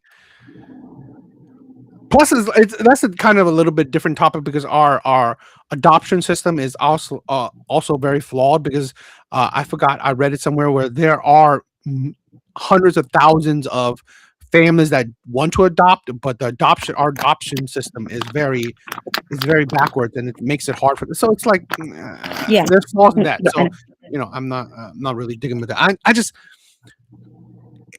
I don't know, right? I just don't. I'm just saying, stop I'm not. blaming everything on feminism. It's not feminine. See, I see feminine. It was just a movement. What women want is just the ability to choose whatever they want for their life. Like you're taking Well, away choice. well, I That's mean, you hear what I said before, right? Technically, mhm. I'd rather take away choice, because too much choice is not necessarily the best thing. So I'm sorry. Again, No. if I'm you talking are about an our ability outlier, to choose. Just our I, ability to choose for to be ourselves. That's honest, all. it's like, I'm not talking but about choices, like but external it's a little choice. bit it's a little bit disingenuous. It's like, Mm-mm. but even before feminism, women had choices. No, They did. Right? Women did. I'm not talking about, like, I'm not talking about, I don't know, the 1700s, but I mean, before feminism, women. It's that like, was the whole point of feminism because women wanted to be able to live on their own without women um could live. I mean, women could live on. Yeah, probably would. This is the thing where, yeah, women could live on their own. They probably wouldn't be as successful as women today to live on their own. But it again, doesn't it's like, matter whether I, that would be the what you call the consequences or or the yeah, the consequences of her her choices. She thought that she could make it out on her own and she can't. hey, I So said this because you before. think that she can, so therefore you take away her choice Well, I mean, here's the thing, right? I said it or before. don't Okay. give her that choice. That's not how. Yeah, that's what I'm saying. Well, the thing is that, one, I've said this, that okay, fine. I like feminism, that is, women are held accountable for their actions, but as a humanist, right? I'm a humanist. That does nothing for us. A woman or a man separating themselves from society, or not being productive to society. This is why I'm not really. I don't say I hate, because I'm not hating anyone, but I'm not necessarily the most stout LGB whatever community supporter, because Me too. it doesn't help, it doesn't provide, it doesn't continue human civilization. So a man going his own way, a woman going his own way, that doesn't benefit really society. So I'm not the biggest supporter of any of that. I believe the best for society is men and women getting together. I've always believed that, because that produces the next generation, that furthers human civilization. So I would never be a part of any kind of movement that honestly supports and separates men and women. I just don't. I just, it doesn't make sense to me. So I just can never get behind it. Well, whether you like it or not, there's still, Well, yeah, I'm not God. I'm not God. I'm not a leader. I'm just, this is personal opinion. This is why, it's, little, my little corner of the world. Right. So that's why I say the things I say. But yeah, I mean, like, again, I'm not, if I'm going to take away I'm going to take away women's rights to vote. I'm not going to do that. All right. I'm not going to, oh my God, I'm going to take away the alphabet community's rights. No, I'm not going to do that. But I'll say that. But are you saying that there's no, there's not like a faction out there that wants to take away women's right to vote, women's rights, and the alphabet community, want to take away their rights? Is there people that want it? Yeah, there are people that want it. Is it this is the thing where, as much as people will say, "Oh, let's repeal whatever the women's rights to vote," in my opinion, that won't ever happen, because it's hard to go backwards when we've already gone forward. Okay, it's hard to do that. So it's like, it's people who like, I think there was like one was like, what is it, like certain white people say, oh, we want to get rid of all black people. That doesn't even make sense, because it can never happen, right? Unless we truly become a dictatorship, which is in my opinion impossible, because no one person can take complete control or create their own military to storm and take control of the capital, right? I mean, other countries do that, or let's say like other, I don't know, dictatorship countries where if a leader has a big military, he can take over the government. Okay, that can't happen in America, right? That can't happen in America. So yeah, we talk a lot. We talk a lot of game, and that's the freedom of speech.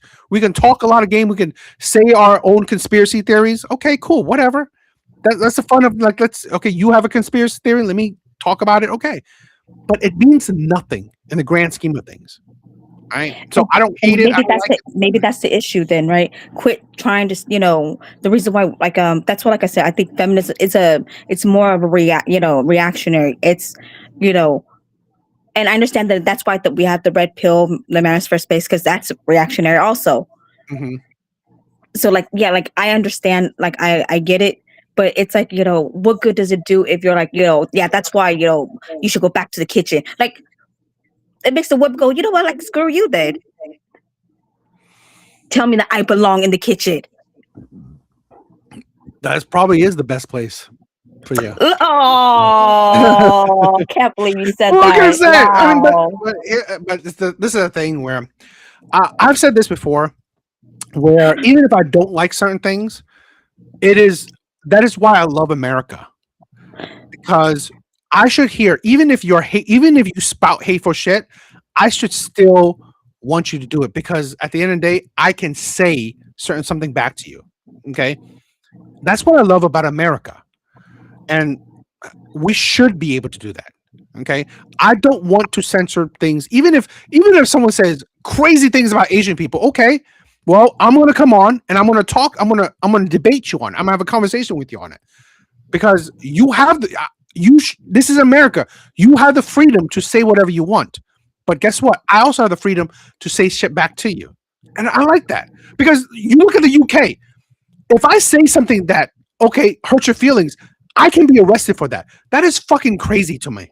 That is crazy. If I hurt your feelings, in some cases, I can be arrested. I think that's absolutely dictatorship. Right? If we talk about fascism, we talk about dictatorship in America. Well, that literally, right? If you can't say shit and I can't say shit back to you, that is literally going down the path of said dictatorship and fascism. So I'm not a supporter of that. I don't care if you say terrible things. I don't. I know, and I don't either. But Mhm. sorry, I was like reading the chat too. Like no one ever says, you don't ever hear women go, you belong, you belong in the factory. Come on now, no one ever says that. Well, But you always hear men say, get back in that kitchen. Women are saying that men used to go to war, right? Women are saying that men used to go to war. Now men, it's like, again, I mean, a lot of women. I mean, that's the thing. When you got freedom of speech, people are going to say stupid shit. So what? Yeah, that's fine. Yeah, like right? I don't mind. That's why I have no problem with like back and forth. People can insult me and stuff. Yeah. Yeah. They, of course, we're not talking about whether a person has the right to or not, because that's one of the the things that we, I guess, you could say take for granted in our country, right? The fact that we could just say the most hurtful shit and not get locked up. Here's the thing where, okay, Alan said, do you think a world would be better if people stop saying derogatory stuff? I think it would be worse. Because why? Why do I think it'd be worse? Because if I'm not going to say it to your face, I'm going to say it behind your back. That's the problem. All right? And I'd rather you say it to my face so I know who's talking. Right? I know that, that's who you are.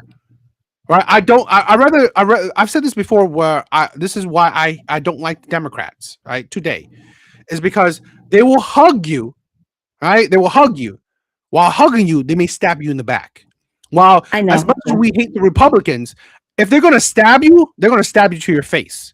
So I know they're not like, oh, they're faking it. No, if they're racist, they're racist. While Democrats, oh, we're not racist. We believe in, minorities. Well, then, oh, you don't believe in the same thing they believe in? They're going to say racist shit. I literally seen videos of it. So, to be honest, because this is the problem. We won't ever live in a world where every one person is a good person. That will never happen. So, I'd rather you, and I don't know how old are you, right? But I'm 42. I live in an age where when I was a kid, like people who said like ching chong and all that shit, well, I'm gonna say something back at you. Yeah, you want to make fun of me, I want to make fun of you. And then at the end, we just laugh about it. We just laugh about it, and like if I the mother jokes, the racist jokes, we will say shit back to each other. That's the time I lived in. Okay, so we weren't as sensitive as I think people are now. So I'm not gonna cry if people say racist shit to me. I'm not. I'm gonna say it right back at you. Well, today probably can't because you get strike, but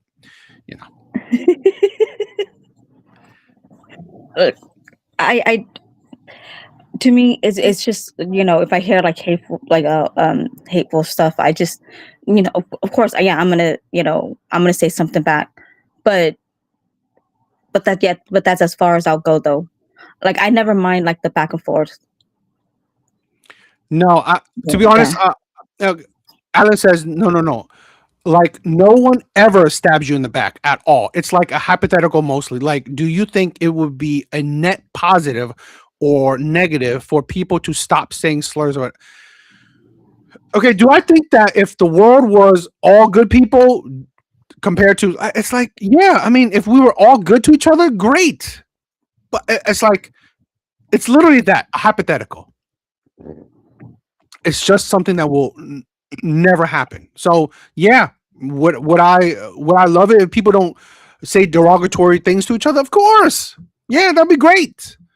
But the problem is that isn't reality, right? This is why a lot of times this whole sometimes when it comes to feminism or Democrats or left is that they want a world to be utopia. And I love it, right? Like I said this so many times. When I was like back in, I don't know, when Bernie Sanders was running for president, I was exactly like that. I wanted a utopia, right? I so believed in a democratic view. Oh my God, we're gonna get a utopia, right? Freedom for everyone, universal health care, all this shit. It's gonna be such a beautiful, nice thing. And then realize that even in the Democratic Party, they didn't like him. So it's like, so the people who spout a utopia, didn't want a supposed utopia. And this just got me realizing shit like that is fucking make believe. It's make believe. No, because that's because people have different, agendas, even And within that's our the thing. own, even within the, Yeah. yeah. So that just proves it. It will always be make believe, right? Like I said, even in the Democratic No, Party, but then who we can, supposedly yeah, pushes this. but what we want is peace. Though we want to, be cordial. We want to be able to to coexist and not have It will any never. problem, and It will not never. have to worry about. No, it can be, but then just people choose not to be. That's the problem. Ignorant people choose to act like assholes because because they can. Now, who's promoting peace and No. No, but I mean, let's say we and wake up hate? tomorrow and Come on now. every known slur and derogatory, bigoted word and comment was forgotten by everyone. Do you think they should? No. Again, if we can create a peaceful utopia, happy-go-lucky world, great. I wouldn't cry about it. I wouldn't. I mean, would that strip people of the individualism? I don't know, but I mean, yeah, I wouldn't cry about it. Right? I would say great if everyone is nice to everyone, beautiful. But again, like I said, it doesn't make sense because let's say this, even in the party that says they want to tout peace and all that shit, even they can't agree with each other. So if that can't happen, that shows you that at the end of the day, Yeah, because the each person individual is. mindset. I'm sorry, Dia. Go ahead. No. This is the individual mindset would never let that happen, and it's a make believe shit. Right? We can never get rid of all bad people. We can never get rid of.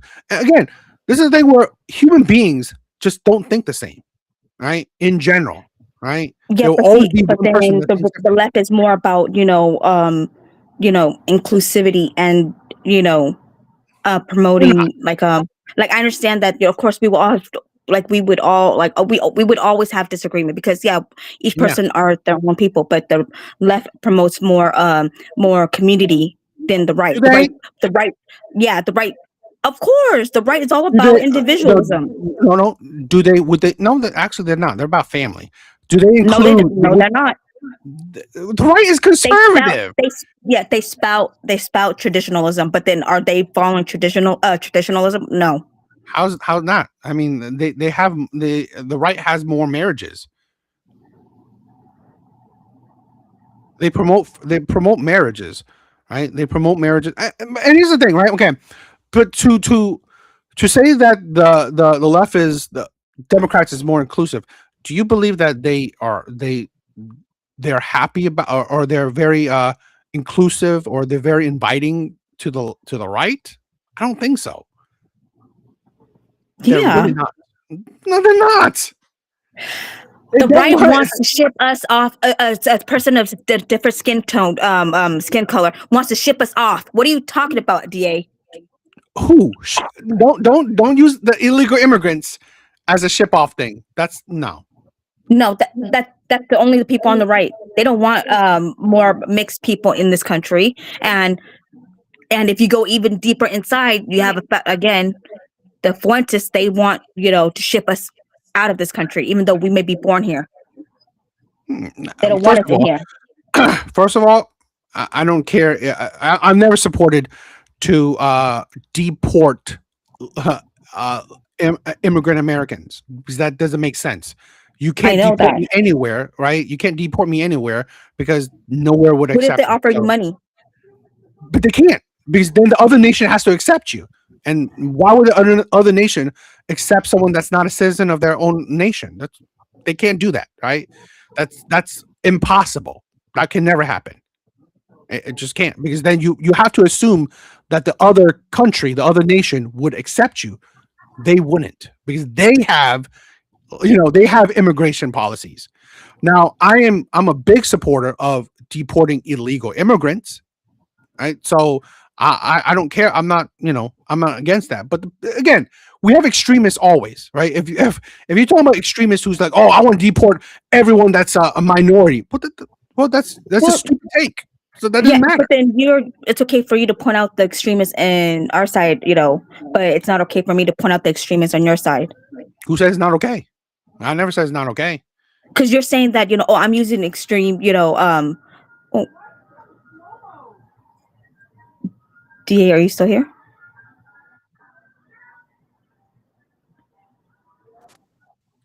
You can hear me? Okay, yeah. Okay. Yeah. That was crazy. We'll probably be wrapping up Okay. soon. I know that- I was just saying that, like whenever you make points, I understand that it's usually it's not a big it's not the majority of the people on the left. But then, like, every time I point something out, you always seem to, go, oh, see, that's just the extremist part of our party. I'm like, yeah, the points that you make, that stuff that you call out, that's the extremist side from ours. But then, I'll like accept it too, because even though it's extremist, that's still part of our party. Like, we sort of have to sort of acknowledge it and find, either like find ways to taper that down or, do something about it. But for you guys have this this dismissive, oh, they're not part of us, even though they are. No, but you got to think about this, right? How I view it is that I think, in my personal opinion, the extremists makes up a big part of the left. While how I view it, right? I see examples with the protests, right? Protests, riots, whatever. Okay, now people will bring up January 6th. I don't disagree with January 6th, but I mean, we could compare the numbers, right? The amount of protests on the right compared to the amount of protests on the left. We can compare about the modern day violence on the left, right? Political violence. Right? I mean, yes, if you look at stats, totality right wing violence, I don't disagree, but modern day left wing violence has been proven to have increased during modern day, society. So I see it as today, right? I see more extremists or visible extremists from the left than I do from the right. Now, of course, there are extremists in the right. I don't disagree with that, but in my opinion, they don't make up the majority. Because here's the thing, right? They do. Like you said, no, because you don't, right? Because you look at, let's say, yes, the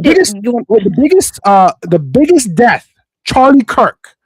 You didn't see riots. You didn't see protests for the biggest figure on the left rioting. You didn't see that, right? You don't. Why would there need to be a riot? Why? One of the biggest figures on the right was assassinated, right?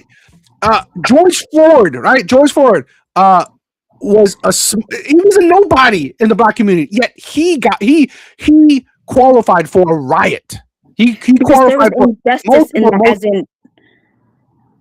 You think Charlie Kirk's death was less than? No, I'm saying that you're it's a little bit it's a little bit different than one with Charlie Kirk. It wasn't like It should be bigger. It should be bigger because he was admired by millions. He was liked by millions. He was known to so many people. But again, well, if that's the case, then like, how come then should we riot after I'm not saying we if should. Like a celebrity dies, should we riot? If the president passed away, like, what are we saying here? But I'm not saying that we should or shouldn't. I'm saying that what I see, okay, what I'm seeing, I'm saying what's visible, okay, where I see riots, I see extremists. When let's say, What's an extremist on the left?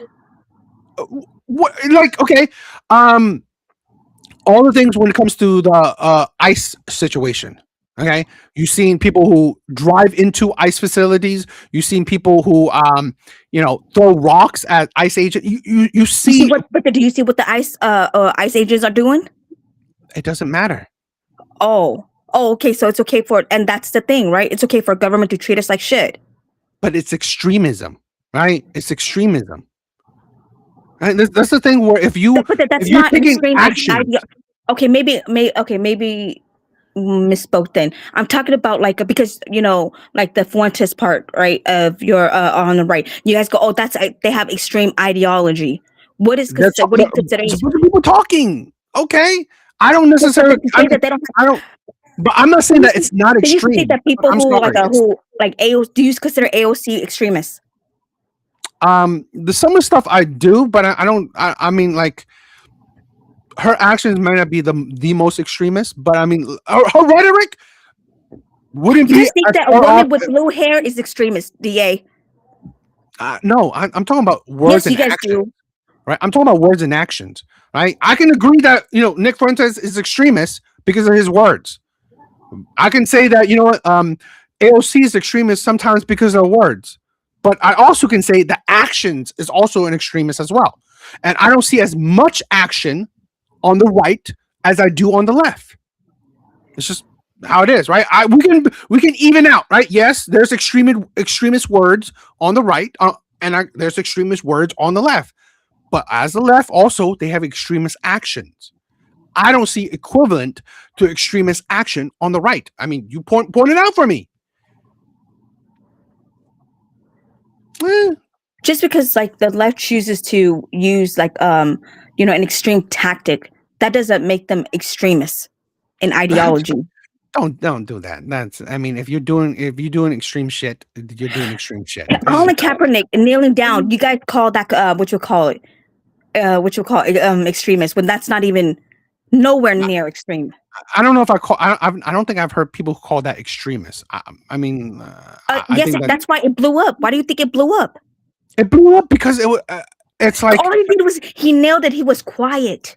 He didn't even say a damn word. Well, okay, fine. If it was extremist, but then that shows you that that's extremist on the left. No, it's not extreme. You guys see it as extreme. Nick Fuentes wanting to ship brown people off, that's an extreme ideology. That's what I'm saying. Because you want to talk about action, right? Yeah, see, the left. Name some more. Quiet, just kneeling down quiet. Name some more. That's extremist. Okay, fine. It's not, I don't disagree that Nick Fuentes is extreme, but that's all you're bringing up. You just bring up him. One person does not equal the left. I mean, does not equal the right. To say that he's not. To say that he's not. You just said Charlie Kirk is admired by a lot of people. Yeah, and he's somewhat extremist. Yeah. So no, don't do that. You gotta say what Charlie Kirk said is an extremist thing. And let's be honest, right? Charlie Kirk, he actually goes out and have talks with mainly people on the left. I don't see people on the left doing the same thing. Going to places that are very filled with right ideology and doing the same thing. I find that this is why I like Charlie Kirk. At the very least, he's inclusive. He wants the right to go. He wants the left to come and talk to him. And that got him killed. Right? Show me the same on the left. He got killed by a person on the left? He did. No. It's been proven it's been proven, right? That the guy who killed him. He came from a conservative family. What are you talking about? His family's conservative. Come on, right? Come on, don't do that, right? Because this is a thing where I know you guys love to always blame the left, but no, he was not definitely left. Is your family conservative? No, just because we practice, no. No. Is your family conservative? Are you talking about voting? No. I'm not talking about voting. I'm talking about values. Socially. Okay. And you literally see, my lifestyle is conservative. But then you see how you could be different, right? At least the things you say. Yeah, because it is understandable. Because the left gives you the choice. It's a choice. It's my choice to be a stay-at-home mother. Yeah. So his choice can be left. Doesn't mean that his choice has to be right. Right? And literally, it's been proven that he dates a trans person. I don't know many conservatives that do that. Wait, who? His girlfriend is a trans. It's a trans woman. I don't know conservatives that do that. And then this is why it's dishonest. We both know that even if you come from a conservative family, you could be a Democrat. You could be left leaning. Your family doesn't automatically force Republican, force you to be Republican. You could literally. His lifestyle is the what you call is like it even like No, how his could you even family say that? is. That doesn't mean that his lifestyle is, because literally he went to college. He's dating a trans person. Literally, that's why he Is got that mad. verified fact? Yes, literally, His roommate? his trans girlfriend. No, his trans girlfriend testified.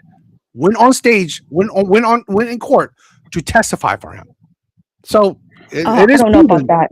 Yeah, but again, okay. But If see, you don't know about it, you don't so know are you about it. saying that just because his girlfriend is look Blair White? She's a conservative, a staunch Republican. Yeah.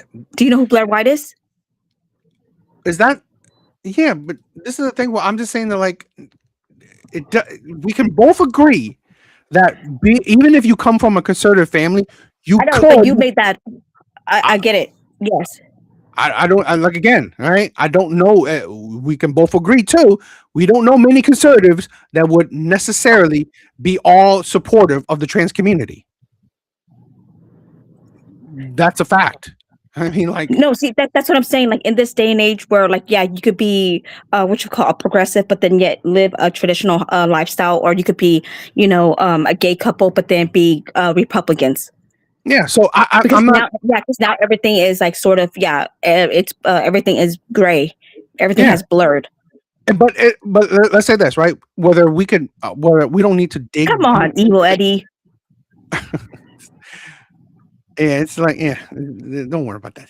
He's just I know he's played her. but again, it's just for me, it's like at the end of the day, I do see the left as more as not as I'm not saying that they don't care about their voter base, but I don't see that they're inviting to the right. They're not, particularly modern day, particularly today, because you don't see as much violence from the right to the left as you do to the left to the right. That's just in Like general. I'm not. so the reason why you're labeling the left extremes because they're willing to take so-called extreme measures by like protesting and doing all that stuff. Am I right? It's part of it. Part of it. I mean, I also include some of the violent attempts on people's lives on the right as part of the left. So Yeah, but I don't know. I don't think so, but yeah, that's fine. That's fine. because see that's not incongruent with the the whole point of being a progressive. If you want to be for inclusive, like why would you then want to see You that give doesn't too make much sense. credit. You give too much credit to your side. This is why I prefer to say I'm center right, because I don't tout how amazing the right is. Okay, I don't, because they're very flawed. Right? I don't give them that much credit that you give to the left. I know plenty of terrible people on the right. I to be honest, I don't even see the right as all that great. I just see that what, they have certain views that I agree with, and I rather agree with them than I do the left. But doesn't mean that I like the right. So Yeah, I don't. That's why I don't call myself a Democrat. I'm but an independent. you are so I don't see you as critical as them. I don't see you all that critical of the left. And that's why I said it feels so weird that you're Asian, you're very traditional, and yet you're so stout to defend them a lot of times. It just amazes me. Yeah, because it's the ideology. It's the because that's what I want. I want our world to be I want us to take care of it's because my values align with the left more than the right. I guess. I mean, like, again, I said this. I was a Democrat before. I just feel like they weren't. Even though I care about the certain ideology of the left, I just don't think that they are actually a good example of it, in my opinion. So I don't know. To be honest, I do it where it's kind of a workaround where the right cares about family, and even though I want all of us to have rights and freedoms. I think we can achieve that through families. I don't know. But here's the thing, right? We've been going on long. I want to, Yeah, I'm so I want to sorry. let you some. No, it's all good. I really love talking to you. Right, so I want you to Same have here. the last word. What's your thoughts? Give me your last words of today. I know it may not seem like I criticize the left, but then, most of the time when I come up here, I'm just answering your questions. So like if you were to ask me, what is your criticism of the left, then I would have named them, you know. And so that's probably why like it may seem like or come off as like I'm not critical of the left. I am. There's a lot of stuff that I do not like. Like I don't like the whole, the whole like woman, with the whole word woman and birthing person and stuff like that. Uh, I don't like that shit. I don't like the I've never been a You should come up when I, you should come up when I'm like criticizing, the trans community. Jump on board. all right, next time when you do a segment, then and I happen to be around, then sure I will. Like I have no, Yeah. I just have no, I don't have a problem. There's a lot of stuff the alphabet community that I don't like. And even the whole like the protesting thing. I've never been I always thought that protest hurts your cause more than it helps your cause. I'm a I big agree. believer in that. I agree. But then again, people are gonna have difference of opinion and stuff, and so like I get it. I'm not saying anything but that, because usually at protests there's always a few that ends up not falling in line, ends up like going and causing trouble and ruin it for everybody. And that's just the nature of humans when when a pack mentality, there's always there's always going to be a few that will have like some other hidden agenda that would ruin That's why, that's why I don't agree to protesters. I don't. Yeah. It's not. So, it's not a good thing. but thank you so much for allowing me to come up with and talk I love to it. you. Like I said, you know what? This is the thing, right? You live a little bit of a straight life. Well, I'm trying to give. This is what I'm saying. We can have a little spice. I live a very straight life myself, right? So this is why I think it's not impossible, right? That's why again, I mean, I believe Asian people are the basis, the core belief on any of my values. This is when I say shit, it's usually because I see it through the Asian lens, and well, Asian people are doing best, so no one could argue about that. I hear you. I mean, I agree with you a little bit, but then because sometimes I wonder if like the one difference is like materialism. Like we don't place huge Yeah. value in materialism, but I mean in material stuff, but I don't know. Like, do we? I'll think more on it. Yeah. And we'll get back to you in next conversation. Okay. Thank you. All right. Thank you, and thanks for everybody in the chat for the engagement. All right. Have a good night, DA. Thank you. Later. Guys, thank you guys for being here. Thank you for the love. Evil Eddie, Omni, Ryu, Self-Made. Thank you guys. Red Door, Ethan, Laughing Man. I love you. Alan was here. Sorry. You caught at the tail end. You're amazing. Thank you for stopping by. I would have loved to debate you or talk to you more, but it is what it is. Red Door, happy anniversary. Happy anniversary, my sister. I love you. Guys, you guys are amazing. Yes. Thank you guys for being here. Thank you for the love. Thank you for the support. You guys are amazing. Later, guys.